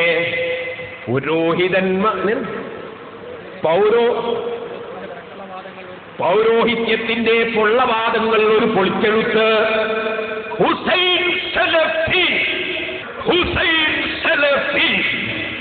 എന്ന് വലിയ അക്ഷരത്തിൽ എഴുതി വെച്ചിട്ട് പോസ്റ്റർ ഇറക്കിയിട്ട് ദിവസം നിശ്ചയിച്ചിട്ട് പെർമിറ്റ് എടുത്തിട്ട് പന്തല് കെട്ടിയിട്ട് ഒരു സ്ഥലത്ത് ആണിനെയും പെണ്ണിനെയും ഒരുമിച്ച് കൂട്ടിയിട്ട് നിങ്ങൾ പ്രസംഗിച്ചില്ലേ? അള്ളാന്റെ റസൂൽ നോട്ടീസ് ഇറക്കി പ്രസംഗിച്ചിട്ടുണ്ടോ? അള്ളാന്റെ റസൂൽ മൈതാനിയിൽ പ്രത്യേക ദിവസം നിശ്ചയിച്ച് ആളുകളെ പ്രത്യേകം ഇതുപോലെ ക്ഷണിച്ച് ഇതുപോലെ പെർമിറ്റും എടുത്ത് പ്രത്യേക ദിവസവും നിശ്ചയിച്ച് അള്ളാന്റെ റസൂൽ പ്രസംഗിച്ചിട്ടുണ്ടോ? മൗലവിന്റെ മറുപടി, അത് ഞങ്ങൾ ചെയ്യുന്നത് നബി ചെയ്യണമെന്നില്ല. നിങ്ങൾ തങ്ങന്മാരും മൊയ്യാന്മാരും ചെയ്യുമ്പോൾ നബി ചെയ്യുന്നതായിരിക്കണം. എന്നാണെങ്കിൽ നിങ്ങൾ ഏത് കൂട്ടത്തിൽപ്പെട്ടതാണ്? ഞങ്ങൾ ചെയ്യുമ്പോ നബി ചെയ്തതേ പറ്റൂ, നിങ്ങൾ ചെയ്യുമ്പോഴോ നബി ചെയ്യണമെന്നില്ല. അതെവിടുത്തെ ആശയമാണ് മൗലവി? നിങ്ങൾക്കെന്തും ചെയ്യാം, ഞങ്ങൾക്ക് പറ്റില്ലെന്നാണോ? നിങ്ങൾ ഇതിന്റെ മറുപടി പറയണം. പിന്നെന്താണ്? നമ്മളെ ഇസ്ലാഹി മാസിക, അതാണല്ലോ ഇവിടെ കാര്യമായിട്ട് മൗലവി പ്രസംഗത്തിൽ പറയുന്നത്. ഇസ്ലാഹി വായിച്ചിട്ട് എത്ര ആളാ മുജാഹിദായത്? പഠിച്ചവരെ, എത്ര ആളാ പിഴച്ചത്? അല്ലാഹ് കാക്കട്ടെ. ഇസ്ലാഹി വെച്ചിട്ട് എത്ര ആളാണ് നന്നായത് എന്നാ പറയുന്നത്. മൗലവി, നിങ്ങളെ ഇസ്ലാഹിലുള്ള ആശയം എന്താണ്? ഞാൻ വായിക്കട്ടെ. നിങ്ങളെ ഇസ്ലാഹിലുള്ള ആശയം, ഈ പ്രാവശ്യമുള്ള നിങ്ങളെ ഇസ്ലാഹി നിങ്ങൾ ഇവിടെ വിറ്റില്ലേ? നാദാവൃത്തി നാറിയ മാസിക വിറ്റില്ലേ നിങ്ങൾ? ഈ നാറിയ മാസികയിൽ പറഞ്ഞത് എന്താണ്? നാറിയാന്ന് ഞാൻ പറഞ്ഞിട്ട് പേരോട് നാറിയാന്ന് പറഞ്ഞു എന്ന് വിചാരിക്കരുത്. ഞാൻ വായിക്കുന്നത് കേട്ടാ നിങ്ങൾ പറയും അതിനെ കാണപ്പുറം പറയണം. എന്താ പറഞ്ഞത് കേട്ടോളൂ. നാരിയത്ത് സലാത്ത് നാറിയതാണ് പോൽ, നാരിയത്ത് സലാത്ത് നാറിയതാണ് പോൽ. മുജാഹിദിന്റെ ഇസ്ലാഹി മാസിക പറയാണ്, കേട്ടോളൂ. അങ്ങനെ നാറലിലേക്കുള്ള നാരിയ സലാത്തും മാലിന് വേണ്ടിയുള്ള കമാലിയ സലാത്തും ഒക്കെ നബി പഠിപ്പിച്ച സലാത്തുകളെക്കാൾ പോരിശയുള്ളതായി പരിചയപ്പെടുത്തുന്നു. അതൊരു പച്ചക്കള്ളം നിങ്ങളെ വകയിൽ പറഞ്ഞതാണ്. ഞാൻ ചോദിക്കട്ടെ, നാരിയത്ത് സലാത്ത് നാറിയതാണോ? കമാലിയ സലാത്ത് മാലിന് വേണ്ടിയാണോ? ഇത് നിങ്ങളിവിടെ നിങ്ങളെ ഇസ്ലാഹിൽ എഴുതിയതാണ്. ഓ മനുഷ്യ, നിങ്ങൾക്ക് മരിക്കണ്ടേ? അല്ലാഹുവിന്റെ റസൂലിന്റെ പേരിൽ മഹാന്മാര് ചൊല്ലിവരുന്ന സലാത്ത്, ആ സലാത്തിനെ നിഷേധിക്കുന്ന നിങ്ങൾക്ക് മരിക്കണ്ടേ? നാരിയത്ത് സലാത്തിനെ സംബന്ധിച്ച് ഞാൻ പ്രത്യേകം പ്രസംഗിച്ച കേസിട്ടുണ്ട്. മുസ്ലിം ചെറുപ്പക്കാരത് വാങ്ങി കേൾക്കണം. നാരിയത്ത് സലാത്തിനെ സംബന്ധിച്ച് മാത്രം ഞാൻ പ്രസംഗിച്ച കേസിട്ടുണ്ട്. ഇപ്പോൾ ഞാൻ അതിലേക്ക് കടക്കുന്നില്ല. സലാത്ത് റസൂലുള്ള പഠിപ്പിച്ചതേ പറ്റൂ എന്നാണ് മൗലവിമാര് പറയുന്നത്. എന്നാ മൗലവി, അള്ളാഹുവിന്റെ റസൂൽ ഇന്ന സലാത്തേ പാടുള്ളൂ എന്ന് പറഞ്ഞിട്ടുണ്ടോ? അല്ലാഹുവിന്റെ റസൂലിനോട് നിസ്കാരത്തിലുള്ള സലാത്ത് എങ്ങനെ ചൊല്ലണമെന്ന് ചോദിച്ചപ്പോ അതും ചോദ്യം എത്ര അർത്ഥവത്താണ്. യാ റസൂലല്ലാഹ് കൈഫ നുസല്ലി അലൈക, നബിയെ തങ്ങളെ മേൽ ഞങ്ങൾ എങ്ങനെയാണ് സലാത്ത് ചൊല്ലേണ്ടത്, എന്താണ് ചൊല്ലേണ്ടതെന്ന് സഹാബത്ത് ചോദിച്ചില്ല. കാരണം സലാത്തിന് പല വാചകങ്ങളും ഉണ്ടെന്ന് സഹാബത്തിന് അറിയാം. സഹാബത്തിന്റെ ചോദ്യം അതിനൊരു മോഡൽ പഠിപ്പിച്ചു തരണമെന്നാണ്. കൈഫ നുസല്ലി, എങ്ങനെയാ സലാത്ത് ചൊല്ലേണ്ടത്. ഈ കൈഫ നുസല്ലി എന്ന സലാത്തിന്റെ മോഡൽ ചോദിച്ചപ്പോ അല്ലാഹുവിന്റെ റസൂല് എത്ര വാചകങ്ങളിലാണ് സലാത്ത് പറഞ്ഞു കൊടുത്തത്. ഒരു റിപ്പോർട്ടിൽ ഒരു വാചകം, വേറൊരു റിപ്പോർട്ടിൽ വേറൊരു വാചകം, വേറൊരു റിപ്പോർട്ടിൽ വേറൊരു വാചകം. കാരണം സലാത്തിൽ ഒരു വാചകം മാത്രമല്ല, സലാത്തിന് ധാരാളം വാചകങ്ങളുണ്ടെന്ന് അല്ലാഹുവിന്റെ റസൂൽ അതിലൂടെ പഠിപ്പിക്കുകയല്ലേ ചെയ്തത്. അതല്ലേ കൈഫാന്നല്ലേ ചോദിച്ചത്. എങ്ങനെ, അതിന്റെ ഒരു മോഡലാണ് സഹാബത്ത് ചോദിച്ചത്, മോഡലാണ് അല്ലാഹുവിന്റെ റസൂൽ പറഞ്ഞത്. അതുകൊണ്ട് തന്നെ അല്ലാഹുവിന്റെ റസൂലിൽ റിപ്പോർട്ട് ചെയ്യപ്പെട്ട സലാത്ത് തന്നെ എത്ര വാചകങ്ങളുണ്ട്. ബുഖാരി മറിക്കൂ, മുസ്ലിം മറിക്കൂ, ഓരോന്നും ഞാൻ സ്ക്രീനിൽ കാണിക്കുന്നുണ്ട്, നിങ്ങൾ നോക്കിക്കോളൂ സഹോദരന്മാരെ. എത്ര സലാത്തുണ്ട്.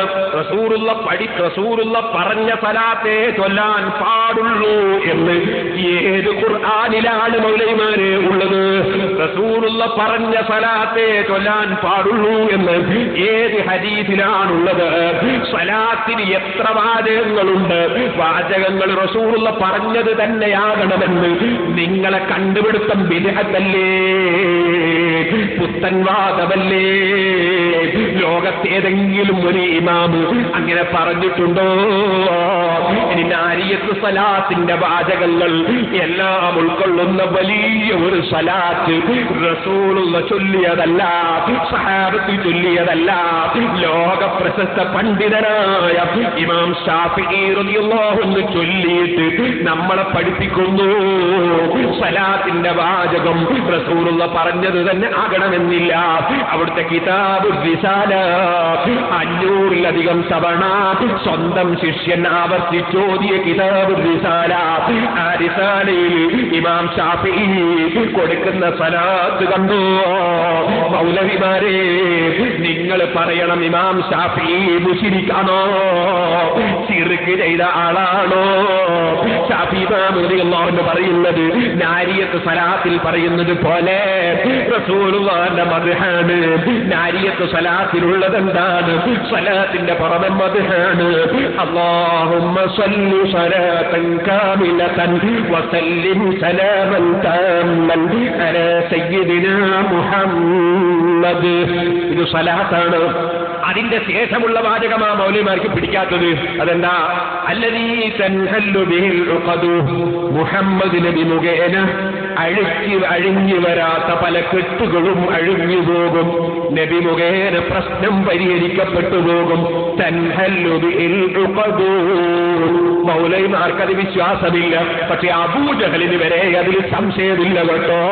അതുകൊണ്ടല്ലേ മക്കയിലെ മുശ്രിക്കീങ്ങൾ കഅബത്തിന്റെ മൂലയിലുള്ള ഹജറുൽ അസ്വദ് എടുത്തു വെക്കുമ്പോ വലിയ തർക്കം നടന്നപ്പോ അല്ലാഹുവിന്റെ റസൂല് മുഖേനയല്ലേ ആ പ്രശ്നം പരിഹരിച്ചത്. അതിന് മുശ്രിക്കീങ്ങൾക്ക് വരെ തർക്കമില്ല. മൗലവിമാർക്കത് കേൾക്കുമ്പോ റസൂലുള്ളാഹിന്റെ മദ്ഹല്ലേ, അത് കേൾക്കാൻ കഴിയുന്നില്ല.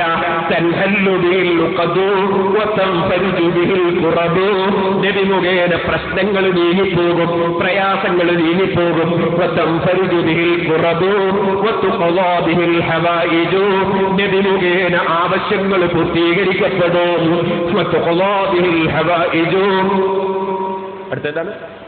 تنفرج به الكرب وتقضى به الحوائج وتنال به الرغائب. ആഗ്രഹിക്കുന്ന കാര്യങ്ങൾ നബി മുഖേന നൽകപ്പെടും.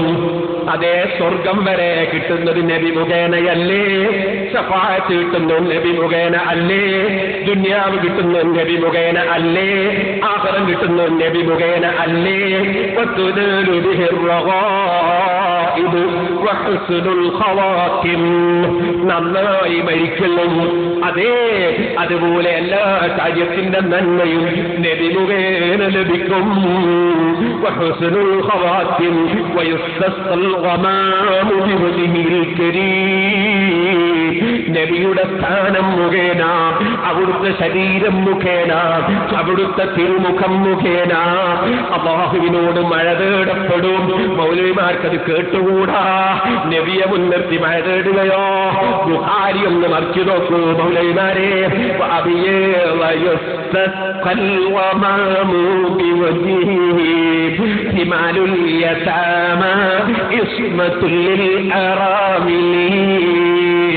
അലി ഇബ്നു അബീ താലിബ് ചൊല്ലുന്നു, നബി സന്തോഷം പ്രകടിപ്പിക്കുന്നു. അതേ റസൂലുള്ള മുഖേന മഴ തേടപ്പെടുന്നു. അതേ വയസ്തസ്ഖൽ ഗമാമു ബിവജ്ഹിൽ കരീം വഅലാ ആലിഹി വസഹ്ബിഹി ഫീ കുല്ലി ലംഹത്തിൻ വനഫസിൻ ബിഅദദി കുല്ലി മഅ്ലൂബിൻ ലക്. നബിയുടെ കുടുംബങ്ങൾക്കും അനുയായികൾക്കും ഓരോ ശ്വാസത്തിന്റെയും ഓരോ സെക്കൻഡിന്റെയും എണ്ണം കണ്ട് ധാരാളം സലാത്തും സലാമും ഉണ്ടാകട്ടെ, അല്ലാഹ് കൊടുക്കട്ടെ. ഇതല്ലേ നാരിയത്തു സലാത്ത്? ഇതിൽ നാറുന്ന വാചകം ഏതാണ് മൗലവിമാരെ? നിങ്ങളെ നാറുന്ന ഇസ്ലാഹി പത്രം ഈ നാദാപുരത്ത് കൊണ്ടുവന്ന് നാറ്റിച്ചതെന്തിനാണ്? നാരിയത്തു സലാത്തിൽ നാറുന്ന വാചകം ഏതാണ് മൗലവിമാരെ? ഇനി ഞാൻ നിങ്ങളോട് പറയട്ടെ, ശാഫി ഇമാമിന്റെ സലാത്ത് നാരിയത്തു സലാത്തിനെക്കാളും നിങ്ങളെ ഭാഷയിൽ ശിർക്കല്ലയോ, കുഫ്റല്ലയോ? കേട്ടോളൂ. ഫസല്ലല്ലാഹു അലാ നബിയിനാ കുല്ലമാ ദകറഹു الذاكرون وغفل عن ذكره الغافلون وصلى عليه في الأولين والآخرين أفضل وأكثر وأزكى ما صلى على أحد من خلقه وزكانا وإياكم بالصلاة عليه. നിങ്ങളെ ഭാഷയിൽ ശിർക്കല്ലേ ഇത്? നബിയുടെ പേരുള്ള സ്വലാത്ത് കൊണ്ട് അല്ലാഹ് നമ്മളെയും നിങ്ങളെയും ശുദ്ധീകരിക്കട്ടെ. ശാഫി ഇമാമിന്റെ സ്വലാത്തിന്റെ ഇടയ്ക്ക് പറയാണ്, ഏറ്റവും വലിയ സ്വലാത്ത് അല്ലാഹു തആല റസൂലുള്ളാഹിക്ക് ചെയ്യട്ടെ. എന്നിട്ട് പറയാണ്, അഫ്ളല മാ സക്കാ അഹദൻ മിൻ ഉമ്മത്തിഹി ബിസലാത്തിഹി അലൈഹി വസലാമു അലൈഹി വറഹ്മത്തുള്ളാഹി വബറകാതുഹു വജസാഹുല്ലാഹു അന്നാ അഫ്ളല മാ ജസാ മുർസലൻ അമ്മൻ ഉർസില ഇലൈഹി. ഇതിങ്ങനെ പറഞ്ഞിട്ട് ശാഫി ഇമാം പിന്നെ സ്വലാത്തിന്റെ ഇടയ്ക്ക് റസൂലുള്ളാഹിന്റെ മദഹ് പറയാണ്, ഫഇന്നഹു അൻഖദനാ ബിഹി മിനൽ ഹലക. നമ്മളെ നാശത്തിൽ നിന്ന് അല്ലാഹ് രക്ഷപ്പെടുത്തിയ നബി തങ്ങൾ മുഖേനയാണ് കേട്ടോ. നബി മുഖേനയാണ് നമ്മളെ നാശത്തിൽ നിന്ന് അല്ലാഹ് രക്ഷപ്പെടുത്തിയത്. വജഅലനാ ഫീ ഖൈരി ഉമ്മത്തിൻ ഉഖ്രിജത് ലിന്നാസ്. നമ്മളെ ഏറ്റവും നല്ല സമുദായമാക്കിയതും നബി മുഖേന തന്നെ. ദാഇരീന ബിദീനിഹി അല്ലദീ തളാ. നമുക്ക് അല്ലാഹ് പൊരുത്തപ്പെട്ട അവിടുത്തെ ദീന് കൊണ്ട് സ്വീകരിച്ചവരായ നിലക്ക് വസ്തഫാ ബിഹി മലായികത. അല്ലാഹുവിന്റെ മലക്കുകളെ അല്ലാഹ് തെരഞ്ഞെടുത്തത് നബി മുഖേനയാണ്. വമൻ അൻഅമ അലൈഹി മിൻ ഖൽഖിഹി. അല്ലാഹുവിന്റെ സൃഷ്ടികളിൽ ആർക്കൊക്കെ അല്ലാഹ് നിഅമത്ത് ചെയ്തോ അത് മുഴുവനും നബി മുഖേനയാണ്. ഫലം തുംസിബിനാ നിഅമത്തുൽ ബഹറത്ത് വലാ ബഖലത്ത് നിൽനാ ബിഹാ ഹദ്ദൻ ഫീ ദീനിൻ വദുനിയാ. പ്രത്യക്ഷമോ പരോക്ഷമോ ആയ ദീനിലോ ദുനിയാവിലോ ഉള്ള ഏതൊരു ഗുണം ആർക്ക് ലഭിച്ചിട്ടുണ്ടോ, ഔ ദുഫിഅ ബിഹാ അന്നാ മക്റൂഹുൻ ഫീഹിമാ വഫീ വാഹിദിൻ മിൻഹുമാ. എന്തെങ്കിലും മുസീബത്ത് ദുനിയാവിലോ ആഖിറത്തിലോ ദീനിലോ അല്ലെങ്കിൽ എല്ലാറ്റിലുമോ എന്ത് മുസീബത്ത് നമുക്ക് തടുക്കപ്പെട്ടു പോയോ, എന്ത് വെറുക്കപ്പെട്ടത് നീങ്ങിപ്പോയോ, ഇല്ലാ മുഹമ്മദുൻ സല്ലല്ലാഹു അലൈഹി സബബുഹാ. സർവാനുഗ്രഹത്തിന്റെയും കാരണക്കാരൻ, എല്ലാ മുസീബത്തും നീങ്ങിപ്പോകുന്നതിന്റെ ഇടയ്ക്കുള്ള മധ്യവർത്തി കാരണക്കാരൻ, അത് മുഹമ്മദ് നബി അല്ലാതെ മറ്റൊരാളുമല്ല. അൽ ഖായിദു ഇലാ ഖൈരിഹാ. എല്ലാ ഖൈറിലേക്കും നമ്മളെ വിളിച്ചു കൊണ്ടുപോകുന്നത് നബി അല്ലാതെ മറ്റാരുമില്ല. വൽ ഹാദി ഇലാ റുസ്ദിഹാ. എല്ലാ സന്മാർഗത്തിലേക്കും നമ്മളെ നയിക്കുന്നത് നബി അല്ലാതെ അല്ല. അദ്ദാഇദു അനിൽ ഹലക. നാശത്തിൽ നമ്മളെ തടുക്കുന്നത് രക്ഷപ്പെടുത്തുന്നത് നബി തന്നെ. സന്മാർഗത്തിന്റെ എതിരിൽ പിഴച്ച വഴിയിലേക്ക് മോശമായ മാർഗത്തിലേക്ക് പോകുന്നത് തടുക്കുന്നത് റസൂലുള്ള റസൂലുള്ള തന്നെ. അൽ മുനബ്ബിഹു ലിൽ അസ്ബാബില്ലതി തൂരിദുൽ ഹലക, നാശത്തിലേക്ക് കൊണ്ടുപോകുന്ന മുഴുവൻ മാർഗങ്ങളെയും കാരണങ്ങളെയും നമ്മളെ ഉണർത്തുന്ന റസൂലുള്ള തന്നെ. അൽ ഖായിമു ബിൻ നസീഹതി ബിൽ ഇർശാദി വൽ ഇൻദാരി ഫിഹാ, അതേ സർവ നന്മയിലേക്കും ഉപദേശിച്ചു എല്ലാ തിന്മയും താക്കീത് ചെയ്തും നിന്ന് പോരുന്ന ആള് റസൂലുള്ള തന്നെ. ഫസല്ലല്ലാഹു അലാ മുഹമ്മദിൻ വഅലാ ആലി മുഹമ്മദിൻ കമാ സല്ലല്ലാ അലാ ഇബ്രാഹീമ വആലി ഇബ്രാഹീമ ഇന്നഹു ഹമീദും മജീദ്. നാരിയത്ത് സലാത്തിലെ മുഴുവൻ ആശയങ്ങളും അതിനേക്കാൾ ഗൗരവത്തിൽ വ്യക്തമായി എഴുതിയിട്ട് ഇമാം ശാഫിഈ റളിയല്ലാഹു അൻഹു ചൊല്ലിയ സലാത്ത്, ഇമാം ശാഫിഈ തങ്ങളുടെ കിതാബ് റിസാലയുടെ മുഖദ്ദമ നോക്കിയാ ഞാൻ വായിച്ചത്. മൗലവിമാരെ, ശാഫിഈ ഇമാം നാറുള്ള സലാത്ത് ചൊല്ലിയ ആളാണോ? നാരിയത്ത് സലാത്ത് നാറിയതാണോ? എത്ര സലാത്തിന്റെ വാചകങ്ങളാണ് ദുന്യാവിൽ റസൂലുള്ള തന്നെ പറയുന്നു. അതേ ഓ മനുഷ്യ, ഇദൻ തുഖ്ഫാ ഹമ്മക്, അല്ലെങ്കിൽ ഇദൻ യുഖ്ഫാ ഹമ്മക്, നിന്റെ ദുന്യാവിന്റെ പ്രശ്നം നിനക്ക് സലാത്ത് കൊണ്ട് പരിഹരിക്കപ്പെടും കേട്ടോ. നിന്റെ ദോഷം സലാത്ത് കൊണ്ട് പൊറുക്കപ്പെടും കേട്ടോ. ഇങ്ങനെ സർവ പ്രശ്നങ്ങളുടെയും പരിഹാരമാണ് മുഹമ്മദുർ റസൂലുള്ളാഹി എന്ന് ലോകത്തുള്ള മുഴുവൻ ഇമാമിയങ്ങളും സർവ കിതാബുകളിലും പഠിപ്പിക്കുകയും സലാത്ത് ചൊല്ലുകയും റസൂലുള്ളാഹിന്റെ നാവ് കൊണ്ട് ഉച്ചരിക്കാത്ത ധാരാളം 10,000 സലാത്തുകൾ ഓരോ കിതാബിന്റെയും തുടക്കത്തിൽ ബഹുമാനപ്പെട്ട ഇമാമിങ്ങൾ എഴുതി വെക്കുകയും ചെയ്തിട്ട് ആ സലാത്ത് മുഴുവനും അത് ശിർക്കാണ്, അറിയതാണ്, നബി പറയാത്തതാണ് എന്ന് പറഞ്ഞില്ലേ നിങ്ങളെ ഇസ്ലാഹി മാസികയിൽ?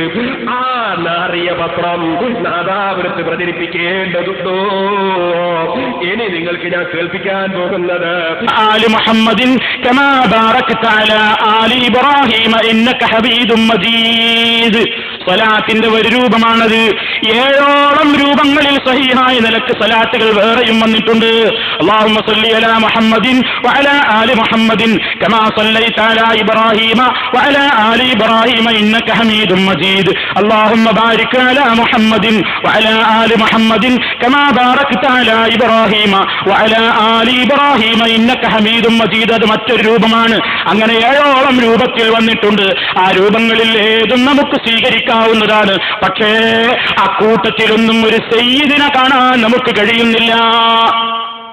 ഇനി നിങ്ങൾക്ക് ഞാൻ കേൾപ്പിക്കാൻ പോകുന്നത് നിങ്ങളുടെ പണ്ഡിത സംഘടന പ്രസിദ്ധീകരിച്ച അൽ വിലായത്ത് വൽ കറാമ, അതിന്റെ തുടക്കത്തിൽ ഒരു സലാത്തുണ്ടല്ലോ മൗലവിമാരെ, ഇത് ഹദീസിൽ വന്നിട്ടുണ്ടോ?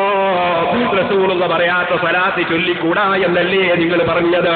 എന്നാൽ ഈ സലാത്ത് ഹദീസിലുണ്ടോ? നിങ്ങളെ പണ്ഡിത സംഘടന പ്രസിദ്ധീകരിച്ചതാണ്. والصلاة والسلام على أشرف المرسلين سيدنا محمد وعلى آله وصحبه أجمعين. ഇങ്ങനൊരു സലാത്ത് ഹദീസിൽ വന്നിട്ടുണ്ടോ മൗലവിമാരെ? അപ്പൊ നിങ്ങളും ഹദീസിലില്ലാത്ത സലാത്ത് കൊടുത്തിട്ടുണ്ടല്ലോ. എന്തേ നിങ്ങളെ നാവ് കൊണ്ട് എന്തും പറയാമെന്നാണോ, എന്തും ചെയ്യാമെന്നാണോ? നിങ്ങൾക്ക് മരിക്കണ്ടേ മൗലവിമാരെ? നിങ്ങളെ കൂടെ കൂടിയ മുജാഹിദുകൾക്ക് ഈമാൻ കിട്ടി മരിക്കണ്ടേ? അല്ലാഹുവിന്റെ റസൂലിന്റെ ശഫാഅത്ത് വേണ്ടേ? നിങ്ങൾക്ക് ഖബറിൽ വിശ്വാസമില്ലേ? നിങ്ങൾക്ക് മഹ്ശറിൽ വിശ്വാസമില്ലേ? നിങ്ങൾക്ക് നരകവും സ്വർഗവും ഉണ്ടെന്ന വിശ്വാസമില്ലേ? എന്തും പറയാനുള്ളതാണോ പരിശുദ്ധ ദീൻ?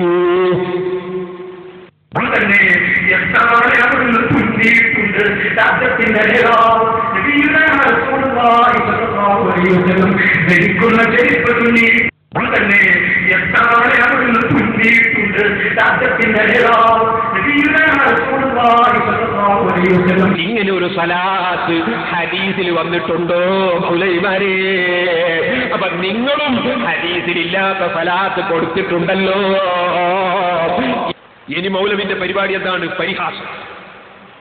എല്ലാരെയും പരിഹസിക്കാം. എന്നെ പരിഹസിക്കുക, കാന്തപുരസ്ഥായി പരിഹസിക്കുക, അത് ഏറ്റവും അവർക്ക് സുഖമുള്ള ഒരു പരിപാടിയാണ്. എന്നാ ഞാൻ നിങ്ങളോട് പറയട്ടെ, അള്ളാനെ പരിഹസിക്കാൻ കുറച്ച് കാണിച്ചു തരും. അള്ളാനെ പരിഹസിച്ചത് ഞാൻ നിങ്ങൾക്ക് കാണിച്ചു തരും, വെറുതെ പറയുകയല്ല. എന്റെ മാന്യ മുസ്ലിം സഹോദരന്മാർ മനസ്സിലാക്കണം, എവിടെ പോയിടാ ഇസ്ലാഹ്? ഇപ്പൊ ഞാൻ പറഞ്ഞ ഇസ്ലാഹ് അവിടെ, അതൊന്ന് അതിന്റെ ചട്ട ഒന്ന് കാണിച്ചാട്ട്. അതെവിടെയുള്ളത് ചട്ട?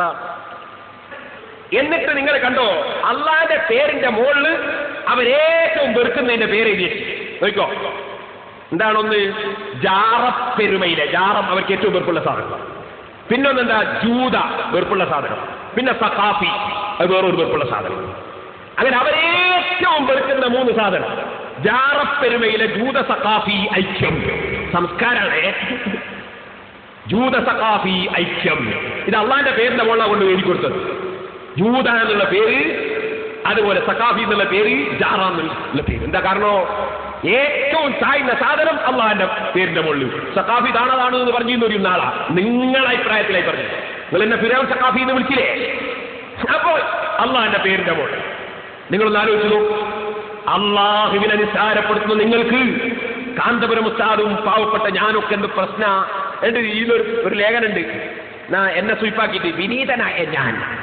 പിന്നെ മൗലവി പറഞ്ഞ പോലെ ഞാൻ അവർകൾ എന്നാ പറയേണ്ടത്. വിനീതനായ ഞാൻ എന്നിട്ട് എന്നെ പരിഹസിക്കുന്ന ഒരു ലേഖനുണ്ട്. എന്നാൽ നിങ്ങൾക്ക് കേൾക്കണോ, ഈ ഇസ്ലാഹി ഈ മാസിക വായിച്ചിട്ടാണ് പോലും കുറെ മുസ്ലിയാന്മാരൊക്കെ മുജാഹിദായി. ആ മുസ്ലിയാന്മാരെ കഥ ഞാൻ നിങ്ങൾക്ക് പറഞ്ഞുതരാം. അതിന്റെ മുമ്പ് ഞാൻ എന്നെ ഇവിടത്തെ സ്റ്റേജിൽ വെച്ച് പരിഹസിച്ചതാണ് കാണിക്കാൻ പോകുന്നത്. ഞാൻ കഴിഞ്ഞ പ്രാവശ്യം അത് കാണിച്ചില്ല. എന്തേ സഹോദരന്മാരെ, എന്നിട്ട് മൂപ്പര് പറയുന്നു എന്റെ താടിക്ക് നീളമുണ്ട് എന്ന് പേരോട് പരിഹസിച്ചു കളഞ്ഞു. ഞാൻ താടിക്ക് നീളമുള്ളവരെ പരിഹസിക്കുന്നവനല്ല. പക്ഷേ നീളമുള്ള താടി വെച്ചിട്ട് നിങ്ങൾ ആ താടി കാണിച്ചിട്ട് ജനങ്ങളെ വഞ്ചിക്കുന്നുണ്ട്. അങ്ങനെ വഞ്ചനയുടെ താടിയെ ജനങ്ങളെ ബോധ്യപ്പെടുത്താതിരിക്കാൻ നിർവാഹമില്ല. അല്ലാതെ എനിക്ക് താടിനോട് വെറുപ്പുണ്ടേ ഞാൻ താടി വെക്കുവോ? ഞാൻ എന്റെ ജീവിതത്തിൽ താടി പഠിച്ചിട്ടുണ്ടോ? സഹോദരന്മാരെ, എന്നിട്ട് പറയുന്നത് റസൂലുള്ളാഹിയല്ലേ പറയുന്നത്? അല്ല, മൗലവിയെയാണ് പറഞ്ഞത്, റസൂലുള്ളാഹിയല്ല. അല്ലാഹുവിന്റെ റസൂലിനെ പറയുന്ന പരിപാടി നിങ്ങളതല്ലാതെ ഞങ്ങളുടേതല്ല. ഇനി ഞാൻ നിങ്ങളോട് പറയുന്നു, എന്നെ പരിഹസിച്ചത് നിങ്ങളൊന്ന് നോക്ക്. എന്താണെന്നറിയോ കഥ? ഞാൻ സംസാരിക്കുമ്പോൾ പ്രസംഗിക്കുമ്പോൾ പല സ്ഥലത്തുനിന്നും എനിക്ക് പൈസ കൊണ്ടുത്തരും പലരും. ഇവിടെ ഞാൻ വന്നപ്പോഴും കുറെ ആളുകൾ നേരത്തെ പൈസ കൊണ്ടു തന്നിട്ടുണ്ട്. അത് എനിക്കുള്ളതല്ല മൗലവി. ഞാൻ അല്ലാഹുവിന്റെ തൗഫീഖ് കൊണ്ട് ഒരു 10-40ഓളം പള്ളികളും ഒരു 10-25 മദ്രസയും ഒരു ശരീഅത്ത് കോളേജും ഒരു ദേവാ കോളേജും ഒരു ഖുർആൻ മനഃപാഠമാക്കുന്ന കോളേജും ഹരിയാനയിൽ നിന്നുള്ള വളരെ പാവപ്പെട്ട ഒന്നിനും ഗതിയില്ലാത്ത ചെറിയ ഉറുദു മക്കൾ, ഉറുദു ഭാഷ സംസാരിക്കുന്ന മക്കളെയും അതുപോലെ തുടങ്ങിയിട്ട് അല്ലാഹ് റബ്ബിന്റെ തൗഫീഖ് കൊണ്ട് കുറേ സ്ഥാപനങ്ങൾ നടത്തുന്നുണ്ട്. അവിടെ ഏകദേശം 14 ലക്ഷം ഉറുപ്പികയോളം ഒരു മാസത്തിൽ ഞാൻ കണക്കുകൂട്ടിയും ചെലവിന് വേണം. അതിലൊരു 6-7 ഉറുപ്പികയോളം ഇംഗ്ലീഷ് മീഡിയം സ്കൂളുകളും മറ്റുമായി ആ സ്ഥാപനത്തിന്റെ കുറെ ചെലവ് വാങ്ങുന്ന ഫീസ് കൊണ്ട് കഴിച്ച് ബാക്കി അവിടെ തന്നെയും മദ്രസ പഠിപ്പിക്കുന്നത് ഫ്രീ ആയിട്ടാണ്. ഇംഗ്ലീഷ് മീഡിയത്തിൽ പാവപ്പെട്ട എത്തി കുട്ടികൾക്ക് ഫ്രീ ആണ്. അങ്ങനെ തുടങ്ങിയിട്ട് എത്രയോ പാവപ്പെട്ട മക്കൾക്ക് ഭക്ഷണം കൊടുക്കാനും ഇൽമ് പഠിപ്പിക്കാനും വേണ്ടി ലക്ഷങ്ങൾ കയ്യിൽ ഒരു മാസത്തിൽ കിട്ടാതെ എനിക്ക് സിറാജുൽ ഹുദ നടത്താൻ കഴിയില്ല. ആ സ്ഥാപനത്തിലേക്ക് അള്ളാഹു വഴിതിരിച്ചു. നേർച്ച ചെയ്യുന്നവർക്ക് വലിയ ഫലം കൊടുത്തു. ആ നേർച്ചയുടെ ഫലം കേട്ട് ഇന്നിവിടെ ഞാൻ വന്നപ്പോൾ കിട്ടിയതാണിത്. ഇനിയും നിങ്ങളോട് പറയട്ടെ, എവിടെ ചെന്നാലും കിട്ടാറുണ്ട്. അങ്ങനെ ഒരു മാസത്തിൽ 1 ലക്ഷം ഉറുപ്പികയോളം നേർച്ച കിട്ടാറുണ്ടായിരുന്നു. അതിങ്ങനെ വർദ്ധിച്ച് ഏകദേശം 1.5 ലക്ഷത്തോളമായി. അപ്പം മൗലവിമാർക്ക് വെറുപ്പൊഴിച്ച് അവർ ഇസ്ലാഹി പത്രത്തിൽ എഴുതി, എന്താണ്, ഗൈനക്കോളജിക്കൽ കറാമത്ത് സെന്റർ കുറ്റ്യാടി. അതെ, കാരണം ഒരുപാട് ആളുകളുടെ ഭാര്യമാർ, കുറെ ആളുകൾ അവരുടെ ഭാര്യമാര് പ്രസവിക്കാതെയായപ്പോ അതെ അവർ നേർച്ച ചെയ്തിട്ട് മക്കളുണ്ടാവില്ല എന്ന് ഡോക്ടർമാർ ഉറപ്പിച്ച് പറഞ്ഞവർക്കും മക്കളുണ്ടായി. അങ്ങനെ 100 കണക്കിന് സംഭവം നടന്നപ്പോ ഇപ്പൊ ഇന്നും എന്റെ അടുക്കൽ വന്ന് ദിക്ർ വാങ്ങിയവരുണ്ട്, നേർച്ച ചെയ്യുന്നവരുണ്ട്, പൈസ തന്നവരുണ്ട്. അത് കണ്ടിട്ട് മൗലവിമാർക്ക് സഹിക്കുന്നില്ല. കാരണം എന്താണ്? മഖബറ പൊളിച്ച സ്ഥലമാണ് കുറ്റ്യാടി, പള്ളി പിടിച്ചെടുത്ത സ്ഥലമാണ് കുറ്റ്യാടി. ആ കുറ്റ്യാടിയിൽ നിന്ന് ആ സിറാജുൽ ഹുദ വികസിച്ചിട്ട് മൗലവിമാരറിയോ പേരോടെന്താ ചെയ്തതെന്ന്? ഞാനൊന്നും ചെയ്തിട്ടില്ല. ഞാൻ ചെയ്തതിന്റെ പ്രതിഫലം കണ്ടത് നിങ്ങളല്ല, അള്ളയാണ്. ആഹുവേ, ഞങ്ങളെ അമലും ഞങ്ങളോട് സഹായിക്കുന്നവരുടെ സഹകരിക്കുന്നവരുടെ അമലും നീ പൊരുത്തപ്പെട്ട അമലായി സ്വീകരിക്കണം റഹ്മാനെ. മൗലവിമാർക്ക് ഞാനൊരു സന്തോഷ വാർത്ത പറയുന്നു. ഇന്നേ വരെ സുന്നികളുടെ ജുമുഅ അറബിയിൽ ഖുത്ബ ഓതുന്ന ജുമുഅ, അതുപോലെ തറാവീഹ് നിസ്കരിക്കുന്ന ജുമുഅ എന്ന പള്ളിയുള്ള ജുമുഅ, അതുപോലെ 2 ബാങ്ക് മക്കയിൽ കൊടുക്കുമ്പോൾ 2 ബാങ്ക് കൊടുക്കുന്ന ജുമുഅ, ഇന്നേ വരെ ഇല്ലാത്ത ഒരുപാട് പ്രദേശങ്ങളിൽ റബ്ബിന്റെ തൗഫീഖ് കൊണ്ട് ഞാൻ പള്ളി നിർമ്മിച്ചിട്ടുണ്ട്. കൂട്ടത്തിൽ മുജാഹിദെ സന്തോഷിച്ചോ, നാളെ ജുമുഅ നിസ്കാരത്തോടു കൂടി മേപ്പയ്യൂരിലെ നിങ്ങളുടെ കേന്ദ്രത്തില് അവിടെ സുന്നികൾക്ക് പള്ളിയില്ല, മഞ്ഞക്കുളം എന്ന് പറയുന്ന സ്ഥലം, അതുപോലെ നരക്കോട് എന്ന് പറയുന്ന സ്ഥലം, അവിടെ ഒരു സുന്നിക്ക് അറബിയിൽ നിക്കാഹ് ചെയ്യാൻ പോലും നിങ്ങൾ അനുവദിക്കാത്ത, നിങ്ങളെ ആധിപത്യം വെച്ച് പുലർത്തുന്ന, നിങ്ങളെ ഭീകരത കാണിക്കുന്ന പ്രദേശമാണിത്. ആ പ്രദേശത്ത് റബ്ബിന്റെ തൗഫീഖ് കൊണ്ട് നാളെ സിറാജുൽ ഹുദയുടെ കീഴിൽ ജുമുഅത്ത് പള്ളിയും ജുമുഅയും ഉദ്ഘാടനമാണ് മുജാഹിദേ. അങ്ങനെ ഒരുപാട് സേവനങ്ങൾ ചെയ്യുന്നതിനാൽ അള്ളാഹ് തരുന്ന ഫലമാണ്.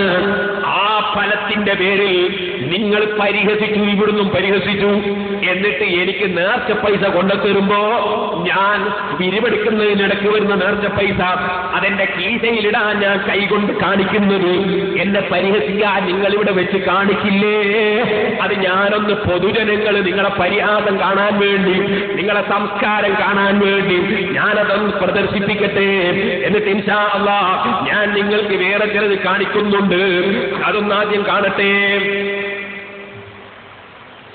ഇയാൾ പ്രസംഗിക്കാണ്, ഒരു സ്ഥലത്ത് പോയിട്ട് നമുക്ക് ദുന്യാവിനോട് മോഹം ഉണ്ടാവരുത്, പൈസ വാങ്ങരുത്, നമ്മളെ കൈ ഒരാളെ കൊണ്ട് മുത്തിക്കരുത് എന്നൊക്കെ ഒരു നാവ് കൊണ്ട് പറയുകയും, പിന്നെ അയാളെന്ന് വേറെ സ്ഥലത്ത് പോയിട്ട് സല്ലല്ലാഹു അലാ മുഹമ്മദ് എന്നിട്ട് പൈസ ഇങ്ങനെ വാങ്ങുക, കൈ ഇങ്ങനെ മുത്തിക്കുക, പോക്കറ്റിൽ കൂടാ അന്യം കാണിക്കുക.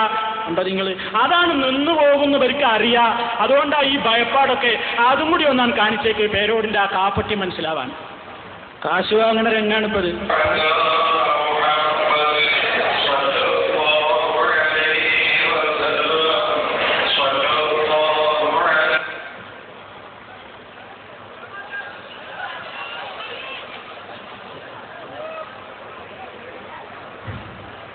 അപ്പൊ കണ്ടില്ലേ, ഒക്കെ കാണുന്നില്ലേ?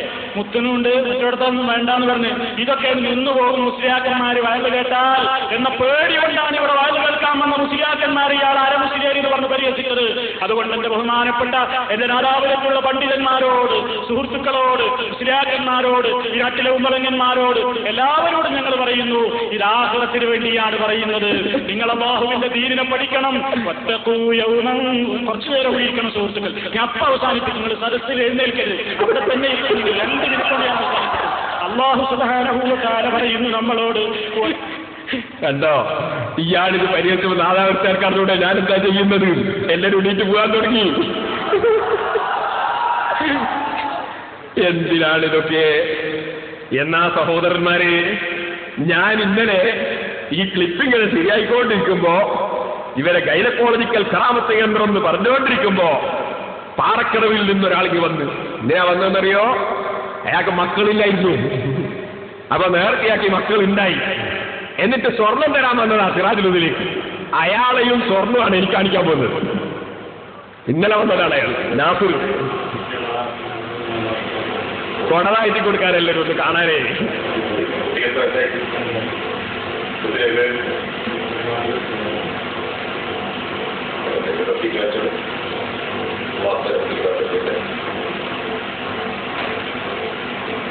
കുട്ടിയിലായിരുന്നു നേരത്തെ ആക്കിയിട്ട് കുട്ടിയായി ഒരു ഭവനമുള്ളത് നേരത്തെ ഓടത്തെ അവിടെ കുട്ടിയുടെ വരുന്ന കൂടെ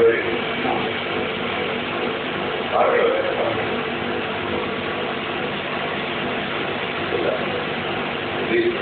ഓഫീസ് വരുന്നുണ്ട്. എനിക്ക് കാണിക്കാൻ പോകുന്നത് എന്താണെന്നറിയോ? നിങ്ങൾ ഗൈനക്കോളജിക്കൽ നേർച്ച കേന്ദ്രം എന്ന് നിശ്ചയിപ്പാക്കിയില്ലേ? നിങ്ങളത് എഴുതിയാൽ മതിയാവൂല.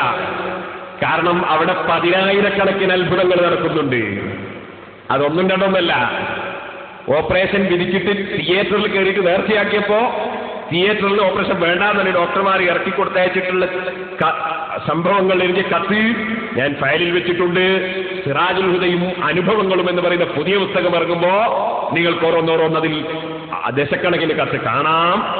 എന്നാ ഒരു കത്തും കൂടി ഞാൻ കേൾപ്പിക്കുന്നു. നിങ്ങൾ എഴുതണം. ഇനിയും എന്താ അറിയോ, ഗൈനക്കോളജിക്കൽ എന്നുള്ളത് മാറ്റിയിട്ട് സൂചി നേർച്ചാ കേന്ദ്രം എഴുതണം. കാരണം കുറ്റ്യാടിക്കടുത്ത് നരിക്കുട്ടിൻചാലിലെ ഒരു ചെറുപ്പക്കാരൻ നസീർ എൻ നാരോള്ളതിൽ വടയം നരിക്കൂട്ടിൻചാൽ, ടെലിഫോൺ നമ്പർ 2588-906. അയാളുടെ പ്രശ്നം എന്തായിരുന്നു? അയാളുടെ വയറ്റിൽ സൂചി കുടുങ്ങി. ഞാൻ വായിച്ചു തരാം എഴുതിയ കത്ത്, സ്ക്രീനിൽ കാണാം കേട്ടോ. വയറ്റിലെ വേദനയ്ക്ക് ഒരു പാടായി വിഷമിക്കുന്നു. അങ്ങനെ മേരിക്കുന്ന് പ്രഭാകരൻ ഡോക്ടർ കാണിച്ചു. അവിടുന്ന് സെൻഡോസ്കോപ്പ് ചെയ്ത് വയറ്റിൽ സൂചി ഉണ്ടെന്ന് കണ്ടെത്തി. പിന്നെയും ബേബിയിൽ നിന്ന് സെൻഡോസ്കോപ്പ് ചെയ്ത് അങ്ങനെ എടുക്കാൻ കഴിഞ്ഞില്ല. അങ്ങനെ ഡോക്ടർ വേറെ ഒരു ദിവസം കഴിഞ്ഞ് ചെല്ലാൻ പറഞ്ഞു. ചിലപ്പോൾ ഓപ്പറേഷൻ വേണ്ടിവരുമെന്ന് പറഞ്ഞു. അങ്ങനെ ഞാൻ സിറാജുൽ ഹുദയിൽ ഒരു സംഖ്യ നേർച്ചയാക്കി.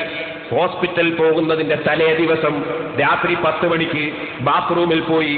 പോകുമ്പോൾ വീണ്ടും അധികം ഞാൻ സംഖ്യ സിറാജുൽ ഹുദയിൽ നേർച്ചയാക്കി. അങ്ങനെ ബാത്റൂമിൽ കയറി നേർച്ചയുടെ ബർക്കത്ത് കൊണ്ട് സൂചി വയറ്റിൽ നിന്ന് പോന്നു.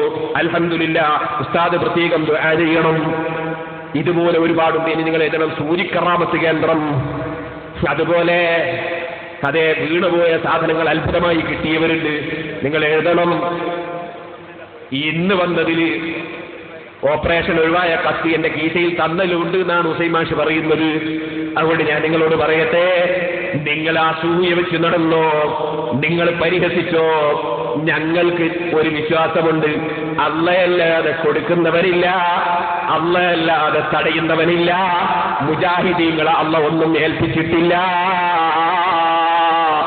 ഞങ്ങൾ വിശ്വസിക്കുന്നത് അല്ലാഹുവിനാണ്. കൊടുക്കുന്നവനവനാണ്, തടയുന്നവനവനാണ്. ഇനി ഞാൻ നിങ്ങൾക്ക് പറയട്ടെ, നിങ്ങളെ ഇസ്ലാഹി മാസിക വായിച്ചിട്ട് മുസ്ലിയാന്മാര് മുജാഹിദാകുന്നുണ്ടല്ലേ? എന്നാ ഞാൻ പറയട്ടെ, ബുദ്ധിയുള്ള ഒരു മുസ്ലിയാനും മരിക്കുന്നത് വരെ മുജാഹിദാകൂല കേട്ടോ.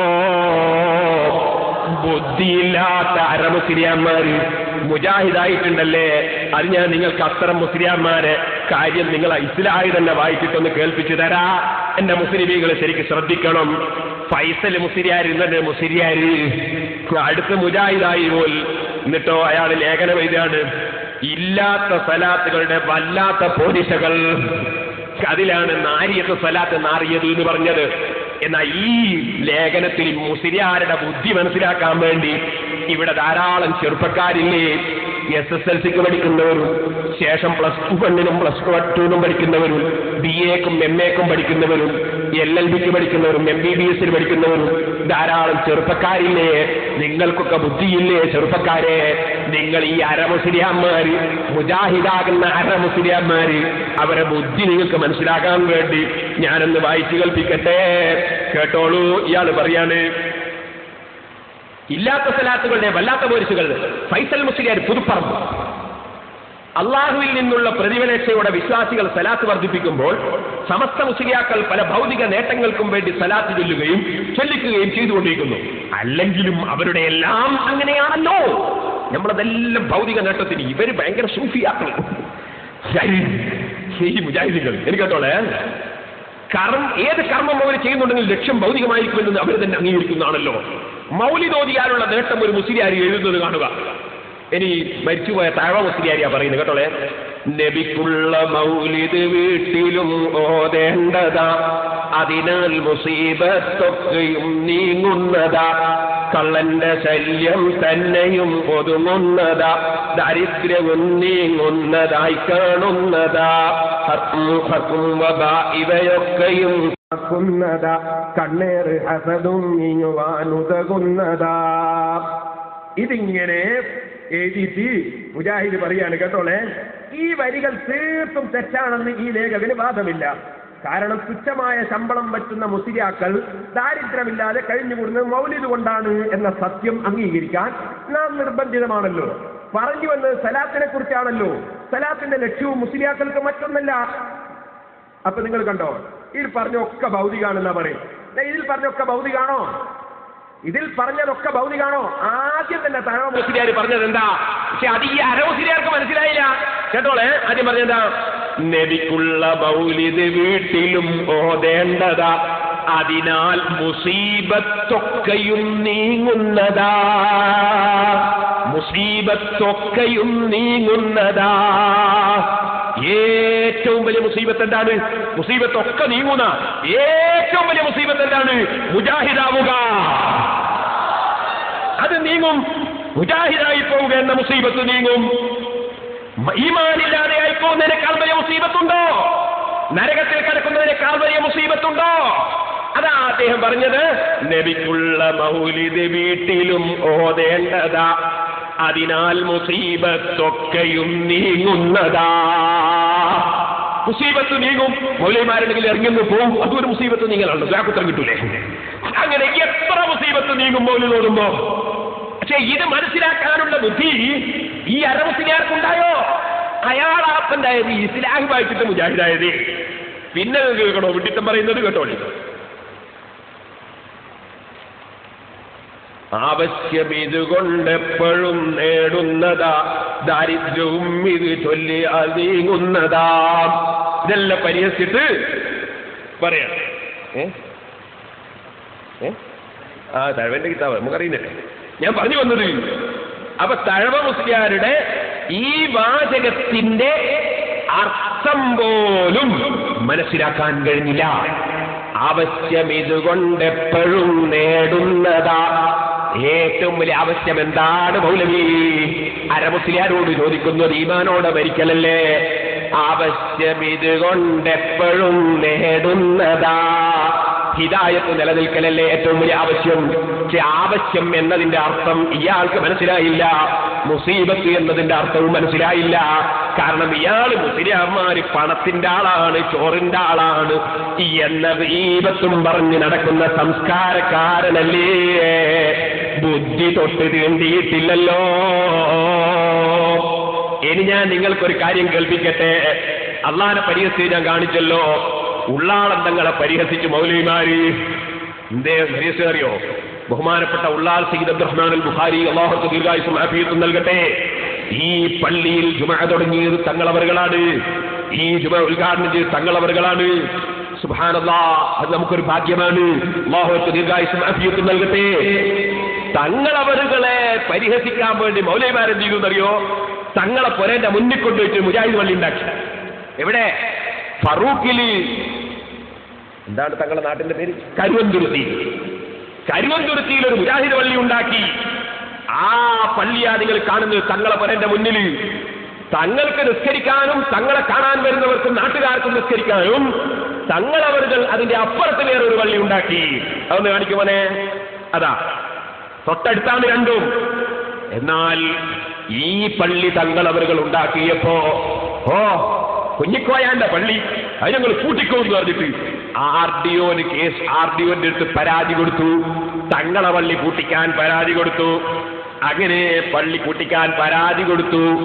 റബ്ബിന്റെ തൗഫീഖ് കൊണ്ട് മുജാഹിദുകളെ തങ്ങളെ പള്ളി ഇപ്പോഴും നിസ്കരിക്കുന്നു, ദിക്റ് നടക്കുന്നു, സലാത്ത് നടക്കുന്നു. മുജാഹിദിന്റെ പള്ളി പൂട്ടിക്കിടക്കുന്നു. ഇത് മഹശറയിൽ വെച്ചല്ല, ദുന്യാവിൽ വെച്ച് തന്നെ കാണിച്ചു തരികയാണ്. തങ്ങളെ പള്ളി അതാ മുജാഹിദിന്റെ പള്ളി പൂട്ടിക്കിടക്കുന്നു. കാരണം രണ്ട് മുജാഹിദും തമ്മിൽ തല്ലാണ്. അവിടെ കണ്ടില്ലേ ISM കോടതി വിധി എന്നൊക്കെ പറഞ്ഞ് നോട്ടീസ് എഴുതി വെച്ചത്. അങ്ങനെ രണ്ട് മുജാഹിദും തമ്മിൽ തല്ലിയിട്ട് തങ്ങളെ വീട്ടിന്റെ തൊട്ടടുത്തുള്ള പള്ളി പൂട്ടിക്കിടക്കുന്ന മൗലവിമാരെ, നിങ്ങളെ പള്ളി പൂട്ടിക്കിടക്കുന്നു. തങ്ങളെ പള്ളി വാതിൽ തുറന്ന ഫോട്ടോ എന്ന് വെക്കുമോനെ, അത് വാതിലും തുറന്നിട്ട് അതാ പള്ളിയിൽ ആളുകൾ പോകുന്നു, നിസ്കരിക്കുന്നു, സലാത്ത് ചൊല്ലുന്നു എന്ന് നിങ്ങൾ മനസ്സിലാക്കണം. ഇത് ഞാൻ പറഞ്ഞത് ഇവർക്ക് മുഴുവൻ പരിഹാസമാണ്, സാദാത്തുക്കളെ പരിഹാസമാണ്. തങ്ങന്മാരെ കൈപിടിക്കരുത് പോൽ, ചുംബിക്കരുത് പോൽ. പാണക്കാട് തങ്ങളെ കൈപിടിച്ച് ചുംബിച്ച മുസ്ലിമുകളും മുശ്രിക്കീകളാണോ മൗലവിമാരെ? എങ്കിലും നിങ്ങളെ കൂടെയുള്ള KC അബൂബക്കർ മൗലവിയും അതുപോലെ സീതി ഹാജിയും അതുപോലെ MK ഹാജിയും അതുപോലെ എത്രയെത്ര മുജാഹിദുകൾ തങ്ങളെ മുന്നിൽ തലയും താഴ്ത്തി വന്നിരിക്കാറുണ്ട്. ബാഫത്ത് തങ്ങളെ മുന്നിൽ നിങ്ങൾ എത്ര തലതാഴ്ത്തി ഇരിക്കാറുണ്ട്. ആ മൗലവിമാരൊക്കെ മുശ്രിക്കീകളാണോ? ഞാൻ നിങ്ങളോട് പറയട്ടെ, ഇനിയെങ്കിലും അഹങ്കാരം നിർത്തൂ, ഇനിയെങ്കിലും പരിഹാസം നിർത്തൂ. വന്നാലെങ്കിലും ഒന്ന് പഠിക്കൂ മൗലവിമാരെ. ഇനി ഞാൻ നിങ്ങളോട് പറയട്ടെ, കറാമത്തല്ല ഇവർക്കുണ്ട് പോലും. ആർക്ക്? മുജാഹിദിന് കറാമത്തുണ്ട്. അതായത് നിങ്ങൾ കേൾക്കാൻ പോകുന്നത് മൗലവി പറയുന്നത്, ഞാൻ മൗലവിയുടെ പിതാവ് യാസീൻ ഓതിയിട്ട് പൈസ വാങ്ങിയിട്ട് അതിനെ മൗലവി പരിഹസിച്ചു, പിതാവിനെ കുറ്റം പറഞ്ഞു എന്ന് ഇവിടുന്ന് പ്രസംഗിച്ചിരുന്നു. അതിന് മൗലവി ഇപ്പൊ എന്ത് ചെയ്തു അറിയോ? എന്റെ വാപ്പനെ പറഞ്ഞു എന്ന് പ്രചരിപ്പിക്കുകയാണ്. ഞാൻ അയാളെ വാപ്പനെ പറഞ്ഞിട്ടേ ഇല്ല, ഞാൻ അദ്ദേഹത്തെ വാപ്പയെ കുറിച്ച് പറഞ്ഞിട്ടുണ്ട്.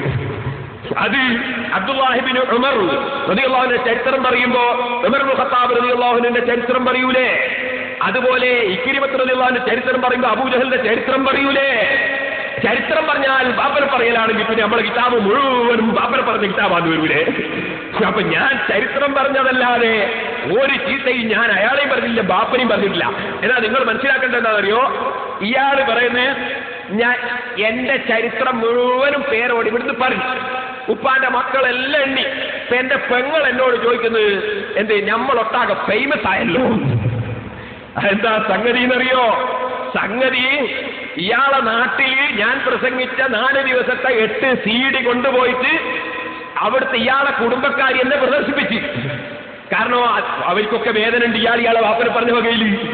അങ്ങനെ അയാളെ വാപ്പനെ സ്നേഹിക്കുന്ന കുടുംബക്കാര് അയാളെ നാട്ടിൽ കൊണ്ടുപോയിട്ട് എന്റെ പ്രസംഗത്തിന്റെ CD പ്രദർശിപ്പിച്ചു. അങ്ങനെ പ്രദർശിപ്പിച്ചിട്ട് അവിടുന്ന് നാട്ടുകാർ മുഴുവൻ അത് കേട്ടപ്പോ ഇയാള് പെങ്ങളും കേട്ടിട്ടുണ്ടാവും. പെങ്ങൾ ഇയാളോട് ചോദിക്കാണ്, നമ്മൾ ഫേമസ് ആയല്ലോ. അപ്പോ ഇയാളെന്നെ പറയും, ഇവിടെ വന്ന് എന്റെ പെങ്ങൾ എന്നോട് ചോദിച്ചു നമ്മൾ ഫേമസ് ആയല്ലോ. അപ്പൊ മൗലവിന്റെ മറുപടിയാ നിങ്ങൾ കേൾക്കുന്നത്. മറുപടി എന്താ അറിയോ? അത് ബാപ്പാന്റെ കറാമത്താണ്, യാസീൻ മൊഴിയാരെ കറാമത്തേ. അതാണ് ഇനി നിങ്ങൾ കേൾക്കാൻ പോകുന്നത്. ഇനിയും നിങ്ങളോട് ഒരു കാര്യം കൂടി ഞാൻ പറയട്ടെ. നാദാപുരത്തുനിന്ന് മുജാഹിദീങ്ങൾ തുടങ്ങിയത് എങ്ങനെയാണെന്നറിയോ? മരിച്ച കറാമത്തില്ല എന്ന് വാദിച്ചിട്ട് കുതുബിത്തങ്ങളടക്കമുള്ള നമ്മുടെ മഹാന്മാര് വാദപ്രതിവാദം നടത്തിയിട്ട് കറാമത്തില്ല, മരിച്ച കറാമത്തില്ല എന്ന് പറയാൻ വേണ്ടി ചെങ്കത്തീവ് കറാമത്തിൽ ഔലിയായി എന്ന് ലാത്തങ്കത്തീവിന്റെ ലാകത്ത് വായിച്ചിട്ടാണ് ഇവിടെ ഈ നാദാപുരത്ത് മുജാഹിദിന്റെ തുടക്കം. അന്ന് ഞാൻ ജനിച്ചിട്ടില്ല, ചിലരും പേരോണ്ടായിട്ടാ മുജാഹിദ് ഉണ്ടായിരുന്നു. അന്ന് ഈ ലാകക്കുന്ന സമയത്ത് ഞാനുണ്ടായിരുന്നോ? ഞാനന്ന് ജനിച്ചിട്ടില്ല. ഞാൻ പറഞ്ഞു വരുന്നത്, ആ ലാത്തങ്കത്തീവ് കറാമത്തുൽ ഔലിയായി മൗത്തിഹിം എന്ന ലാകത്ത് വായിച്ച മൗലവിമാരെ റബ്ബിന്റെ തൗഫീഖ് കൊണ്ട്, ഉസ്താദുമാരെ പൊരുത്തം കൊണ്ട്, ഈ ഉസ്താദിനോട് പറഞ്ഞിട്ടുണ്ട് മുജാഹിദിനെ കണ്ടിക്കൽ വെച്ച് പിടിക്കണം. ഈ ഉസ്താദ് എനിക്ക് പൊരുത്തം തന്നിട്ടുണ്ട്. കാന്തപുരം ഉസ്താദും ഉള്ളാർത്തങ്ങളും സർവ്വ ഉസ്താദുമാരും പൊരുത്തം തന്നിട്ടുണ്ട്. ആ മഹാന്മാരുടെ പൊരുത്തം കൊണ്ട് ഈ നാദാപുരത്ത് വെച്ച് മരിച്ചതിന്റെ ശേഷം ബാപ്പയ്ക്ക് കറാമത്തുണ്ടായി എന്ന് മൗലവിയെ കൊണ്ട് സമ്മതിപ്പിച്ചു കേട്ടോ. അതാണ് എനിക്ക് കേൾപ്പിക്കാൻ പോകുന്നത്, കേട്ടോളൂ. ഇയാൾ പറഞ്ഞതെന്താ? എന്റെ കുടുംബത്തിന്റെ പേരുകൾ മുഴുവൻ ഇയാൾ ഇവിടെ പറഞ്ഞില്ലേ, ഒന്ന് തെറ്റാതെ. എന്റെ പെങ്ങൾ എന്നോട് പറഞ്ഞ്, നമ്മളിപ്പോ എല്ലായിടത്തും ഫേമസ് ആയാലോ, അവർ ബർക്കത്താന്ന് കൂട്ടിക്കോ, നമ്മളെ ബാപ്പന്റെ എന്ന് പറഞ്ഞ ബാപ്പന്റെ ഒരു കറാമത്താന്ന് കൂട്ടിക്കോ. കണ്ടോ? അപ്പോ ബാപ്പ മരിച്ചപ്പോ കറാമത്തുണ്ടായി, കാരണം യാസീൻ ഓതിയതുകൊണ്ട്. ഇനി നിങ്ങൾ കേട്ടോളൂ സഹോദരന്മാരെ, ഞാൻ എനിക്ക് കേൾപ്പിക്കാൻ പോകുന്നത് എന്താണ്? എനിക്ക് കേൾപ്പിക്കുന്നതിന് മുമ്പ് ഒന്നും കൂടി പറയാം. ഇയാൾ പറയുന്നുണ്ട്, ബാപ്പ മുമ്പ് അങ്ങനെ യാസീനെ തോന്നി, പിന്നെ ഞാൻ ഹജ്ജിന് കൊണ്ടുപോയിട്ട് ബാപ്പനെ നന്നാക്കിയെടുത്ത്, അങ്ങനെ ബാപ്പ അവസാനം ഈമാനോടെ മരിച്ചു, ആദ്യം ജാഹിലിയ്യ കാലമായിരുന്നു എന്ന് പറയും. അപ്പൊ നിങ്ങൾ മനസ്സിലാക്കണം, ഇയാള് നന്നാക്കിയെടുത്ത ഇയാളെ മുരീദായ ബാപ്പക്ക് മരിച്ചിട്ട് കറാമത്താണെങ്കിൽ ഈ മൗലവി മരിച്ചാൽ എത്രയായിരിക്കും കറാമത്തിന്? ശൈഖാണല്ലോ. മൗലവി നിങ്ങളെ ബാപ്പ നിങ്ങളെ മുരീദാന്നല്ലേ നിങ്ങൾ പറഞ്ഞത്?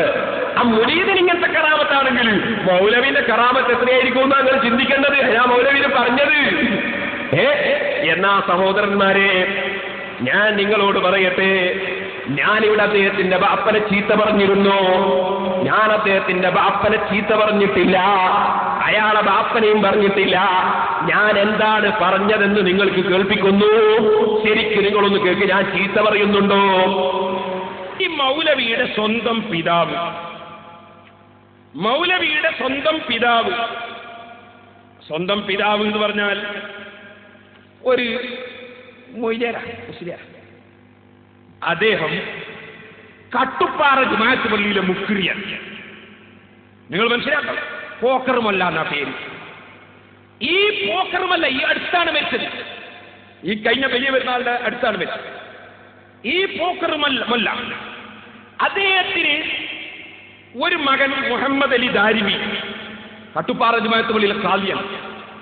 വേറൊരു മകൻ ഉമർ ഫൈസി, അത് വേറൊരു മൂല്യാണ്. മൂന്നാമത്തെ മകനാണ് ഹുസൈൻ സലഫി. നാലാമത്തെ മകനാണ് അബൂബക്കർ, അയാളൊരു ടൈലർ. അഞ്ചാമത്തെ മകളാണ് മാളു. ആറാമത്തെ ആളാണ് സൈനബ. ഏഴാമത്തെ ആളാണ് റംല. ഈ മുസ്ലിയാർ പിതാവ്, ഹുസൈൻ സലഫിയുടെ പിതാവ്, അദ്ദേഹം മരിച്ചു. ഈ അടുത്ത് മരിച്ചപ്പോ സാധാരണ സുന്നികളായ ആളുകൾ മരിച്ചാലുണ്ടാകുന്ന എല്ലാ കർമ്മവും നടന്നിട്ടുണ്ട്. മയ്യത്ത് വെച്ച് ഖുർആൻ ഓതിയിട്ടുണ്ട്, ദിക്ർ ചൊല്ലിയിട്ടുണ്ട്. മയ്യത്ത് മറവ് ചെയ്തതിന് ശേഷം ദ്വാരക്കളി കഴിച്ചിട്ടുണ്ട്, അന്നദാനുണ്ട്, ദിക്റുണ്ട്. 40 ദിവസം മങ്കൂസ് മൗലിദ് ഓതിയിട്ടുണ്ട്. പോലെ 40 ദിവസം. ഈ പോക്കറുമല്ലയുടെ മകനാണ് ഹുസൈൻ സലഫി. നിങ്ങൾക്ക് ആർക്കും വിഷമം വേണ്ട, ഞാൻ കുഞ്ഞബ്ദുല്ലാജിന്റെ മകനാണേ, എനിക്കതിനൊരു വിഷമമില്ല.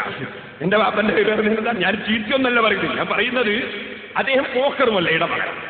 ഈ പോക്കറുമല്ല ഹുസൈൻ സലഫിയെ പോറ്റി വളർത്തിയത് എങ്ങനെയാ? ഹുസൈൻ സലഫിയെയും കൂട്ടിയിട്ട് മങ്കൂസ് ഓതാൻ പോകും, മുഹീദ്ദീമാല പാടാം, യാസീൻ ഓതാൻ പോകും. എന്നിട്ടോ അപ്പൊ പോക്കറുമല്ലയുടെ കീശയിൽ പെരിന്തൽമണ്ണക്കടുത്ത് കട്ടിപ്പാറുള്ള ആൾക്കാർ ഹദിയയായിട്ട് എന്തെങ്കിലും ഇട്ടുകൊടുക്കും. ചിലപ്പോൾ സലഫീന്റെ കീശയിൽ ഇട്ടുകൊടുത്തിട്ടുണ്ടാവും ഞാൻ വിചാരിക്കുന്നു, എനിക്ക് ഉറപ്പില്ല. അപ്പൊ ഇങ്ങനെ ഈ കിട്ടിയ പണം കൊണ്ടാണ് ഹുസൈൻ സലഫിയെ ആ പാവപ്പെട്ട മനുഷ്യൻ പോറ്റി വളർത്തിയത്. പക്ഷേ ആ പാവപ്പെട്ട മനുഷ്യൻ മരിക്കുന്നതോടെ മറ്റു മക്കളൊക്കെ സുന്നത്ത് ജമാഅത്തിൽ നിന്നെങ്കിലും ഈ മരിച്ച ബാപ്പ യാസീൻ ഓതിയിട്ട് പണം വാങ്ങിയത് വളരെ മോശമായി പോയി എന്ന് നാദാപുരത്ത് വന്ന് പ്രസംഗിക്കാനാണ് ഹുസൈൻ സലഫി. ഒരു മനുഷ്യൻ കുരുത്തം കെട്ടാല് അതിനൊരു പരിധിയില്ലേ? സ്വന്തം ബാപ്പ യാസീൻ ഓതിയിട്ട് പൈസ വാങ്ങിയത് അയാൾ പരിഹസിക്കുന്നത് നിങ്ങളൊന്ന് നോക്കണം. പേരോടിനെയല്ല നിങ്ങൾക്ക് ഉറപ്പല്ലേ? നിങ്ങൾ എന്റെ നാട്ടുകാരല്ലേ? പേരോട് ആരെങ്കിലും എനിക്ക് യാസീൻ ഓതിയിട്ട് പൈസ പറയാൻ പറ്റുമോ? പേരോട് എന്ന് പറഞ്ഞ പ്രദേശത്തുനിന്ന് യാസീൻ ഓതിയിട്ട് എനിക്ക് ഏതെങ്കിലും ഒരാൾ യാസീൻ ഓതിയിട്ട് പൈസ തന്നത് തെളിയിക്കാൻ കഴിയും? നാദാപുരത്തുനിന്ന് യാസീൻ ഓതിയിട്ട് എനിക്ക് പൈസ തന്നത് തെളിയിക്കാൻ കഴിയും? അപ്പൊ എന്തായാലും ആ നമീർ എന്നെ കൊള്ള മാറ്റാൻ വകുപ്പില്ലല്ലോ. അപ്പൊ യാസീൻ ഓതിയിട്ട് പോക്കറ്റിൽ പൈസ വാങ്ങിയെന്ന് ആരെ സംബന്ധിച്ചാണ്? വമീർ മടങ്ങുന്നത് കബറിലേക്കാ. ആരെ കബറില്? ഹുസൈൻ സലഫിന്റെ കബറില്. കച്ചവടക്കാർക്ക് കാര്യം കിട്ടുന്നതൊക്കെ ഹുസൈൻ സലഫിന്റെ ബാപ്പന്റെ കബറിൽ അത് ഞാനൊന്ന് ചുരുക്കിയതാ കേട്ടോ. കാരണം ബാപ്പനെ പറഞ്ഞു തരും നാളെ ഹുസൈൻ സലഫിന്റെ കബറിൽ നിന്നല്ലേ ഞാൻ പറഞ്ഞത്. കാരണം അല്ലെങ്കിൽ എന്ത് പറയും? ഹുസൈൻ സലഫിന്റെ ബാപ്പന്റെ കബറിൽ എന്ന് പറയും, ബാപ്പനെ പറഞ്ഞു പറയൂ. അതുകൊണ്ടാണ് ഞാൻ എന്ത് ചെയ്തത്? ബാപ്പനെ ഒഴിവാക്കി ഹുസൈൻ സലഫിന്റെ കബറിൽ എന്ന് പറയും. കാരണം അതിന്റെ ദോഷം ബാപ്പ എല്ലാം അനുഭവിക്കുക, ഇയാളെ അനുഭവിക്കുക. മനസ്സിലായില്ലേ? അതുകൊണ്ടാണ് ഞാൻ അങ്ങനെ പറഞ്ഞത്. ഇതൊക്കെ അനാചാരം. മോലിയന്മാർക്ക് കാര്യം കിട്ടുന്നതൊക്കെ ആചാരം. അപ്പോ എന്താണ്? കച്ചവടക്കാർ പാടില്ലേ, മറ്റൊരു പാടില്ലേ, പിന്നെന്താ വേണ്ടേ? അസീനത്ത് വേണേ നമ്മളെ പോക്കറ്റിക്ക്, മറ്റത് വേണേ നമ്മളെ പോക്കറ്റ്. മുസ്ലിയാക്കന്മാർക്ക് കാര്യം കിട്ടുന്നതൊക്കെ ആചാരം, കച്ചവടക്കാർക്ക് കാര്യം കിട്ടുന്നതൊക്കെ അനാചാരം. അപ്പൊ കണ്ടോ, സ്വന്തം ബാപ്പനെ പറഞ്ഞ യാസീനോദിട്ട് പോക്കറ്റിൽ പൈസ വാങ്ങിയിട്ട് ഇയാളെ പോറ്റി വളർത്തിയിട്ട് ചെയ്ത നന്ദിയാണ്. സ്വന്തം ബാപ്പനെ സുബ്ഹാനല്ലാഹ് യാസീനോദിട്ട് പോക്കറ്റിൽ പൈസ വാങ്ങുന്നവരാണ് മുസ്ലിയാന്മാര്. സഹോദരന്മാരെ, ഇതിലെവിടെയാ ചീത്ത? ഞാൻ എന്താ ചീത്ത പറഞ്ഞത്? ഞാൻ പറഞ്ഞത് ഇദ്ദേഹം അദ്ദേഹത്തിന്റെ ബാപ്പ യാസീൻ ഓതി ക്യാഷ് വാങ്ങിയിട്ട് ഇയാളെ പോറ്റി, അതിന്റെ നന്ദിയായിട്ട് ഇവിടെ വന്നിട്ട് കീശയിൽ ഇങ്ങനെ കാണിച്ചിട്ട് എന്നെ പരിഹസിച്ചേ പോട്ടെ, സ്വന്തം ബാപ്പനെ പരിഹസിച്ചിട്ട് അദ്ദേഹം ഇവിടെ പ്രസംഗിച്ചു. ഇതാണ് ഞാൻ പറഞ്ഞത്. എന്നിട്ട് എന്റെ രസമല്ല, ഇത് ഞാൻ പറഞ്ഞപ്പോ ഇത് ചീത്തല്ലാന്ന് എല്ലാവർക്കും അറിയില്ലേ? ഇപ്പൊ ഇയാൾ വന്ന് ഞാൻ എനിക്കൊരു കാര്യം പറഞ്ഞു, നിങ്ങൾ വേണമെങ്കിൽ ഒരു കമ്മീഷൻ വെച്ച് അന്വേഷണത്തിന് വെച്ചോന്നാണ്. അങ്ങനെ കമ്മീഷൻ വെക്കേണ്ട ആവശ്യം നമുക്കില്ലാതെയായി. കാരണം ഇയാൾ എന്നെ സംബന്ധിച്ചതൊക്കെ അവിടെ കമ്മീഷനായിട്ട് മൗലവിനെ തന്നെ നമ്മൾ അംഗീകരിച്ചു. മൗലവി പറയുന്നേട്ടോളെ ഓതിയിട്ടുണ്ട്, പേരോട് പറഞ്ഞതൊക്കെ നടന്നിട്ടുണ്ട് എന്നതാണ് ഇനി അയാൾ പറയുന്നത്. നിങ്ങൾ കേൾക്കാൻ പോകുന്നത് കേട്ടോളി. പിന്നെ ബാപ്പാനെ ചീത്ത പറയുമ്പോ സ്വന്തം പിതാവിനോട് സ്നേഹമുള്ളവർക്കൊക്കെ ഇത്തിരി ഒരു വികാരം ഉണ്ടാവും എന്ന് വിചാരിച്ച് ഞാൻ ആരുടെയും ബാപ്പാനായിട്ട് തിരിച്ചു പറയണമില്ല. എനിക്കത് പറയേണ്ട കാര്യമല്ല. അപ്പോൾ നിങ്ങൾ മനസ്സിലായോ? അയാള് എന്നെ തിരിച്ചു പറയുന്നില്ല, കാരണം പറയേണ്ട കാര്യമില്ല.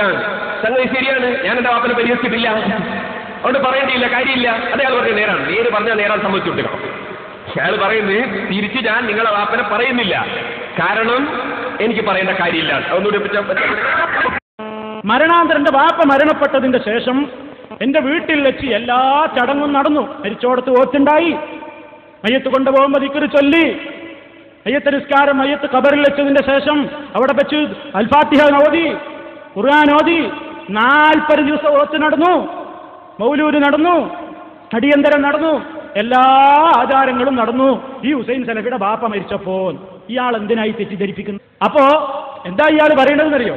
എല്ലാ കർമ്മങ്ങളും നടന്നു, സുഹൃത്തുക്കളെ നടന്നീനെന്താ? ഞാൻ പറയുന്നില്ല നടന്നിട്ടില്ല, എന്തേ നടന്നു എന്ന് എനിക്ക് പറയാൻ കഴിയൂല. ഇയാൾ ഈ പറയുന്നതിൽ കളവുണ്ടോന്ന് എനിക്കറിയില്ല, ഞാനത് അന്വേഷിക്കാൻ പോയിട്ടില്ല. ഇത് ചീറ്റിയ എല്ലാം നടന്നു അയാൾ തന്നെ പറയും. ഇനി ബാക്കി ശരിക്കും മനസ്സിലാക്കണം, അതുകൊണ്ടാ പറയുന്നത്, തെറ്റിദ്ധരിക്കാതിരിക്കാൻ. എന്നിട്ട് ആ സമയത്ത് മൂപ്പര് പറയണ ഇയാളുടെ ബാപ്പ ഇയാളെയും കൂട്ടി മങ്കൂസ് ഓതാനും യാസീൻ ഓതാനും ഒക്കെ പോയിരുന്നു. ബാപ്പന്റെ പോക്കറ്റിൽ പുലാമന്തോളുള്ള ആളുകൾ കാശിട്ട് കൊടുക്കും, ചിലപ്പോൾ ഇയാളെ പോക്കറ്റിൽ ഇട്ട് കൊടുക്കുന്ന തോന്നുന്നത് എനിക്കത്ര ഉറപ്പില്ല എന്ന് മൂപ്പര് പറയുന്നു. അങ്ങനെയാണ് ആ ബാപ്പ ഇയാളെ പോറ്റി വളർത്തിയത്. എന്നിട്ട് ആ ബാപ്പ മരിച്ചപ്പോ നാദാപുരത്ത് വന്നിട്ട് ബാപ്പാനെ ചീത്ത പറയാണ്. എങ്ങനെ ഇയാളുടെ ഇജ്തിഹാദ്? ഇയാൾ ഗവേഷണം ചെയ്ത് ഒപ്പിക്കുന്ന കാര്യം നോക്കി നിങ്ങൾ. ഞാൻ എൻ്റെ പിതാവിനെ ചീത്ത പറഞ്ഞോ? മാത്രല്ല സുഹൃത്തുക്കളെ, എൻ്റെ പിതാവ് യാസീൻ ഓതാൻ പോയിട്ടുണ്ട്, മൗലിദ് ചൊല്ലിയിട്ടുണ്ട്, ഞാനും കൂടെ പോയിട്ടുണ്ട്. അല്ലാന്ന് ഞാൻ പറയുന്ന നിങ്ങൾ വിചാരിച്ചിട്ട് പോയിട്ടുണ്ട്. ഇയാൾ ചോദിക്കാണ്, നിങ്ങളെ നാട്ടിൽ പ്രസംഗിക്കാൻ ധൈര്യം ഉണ്ടോ? അങ്ങോട്ട് വാ നാട്ടിലേക്ക്.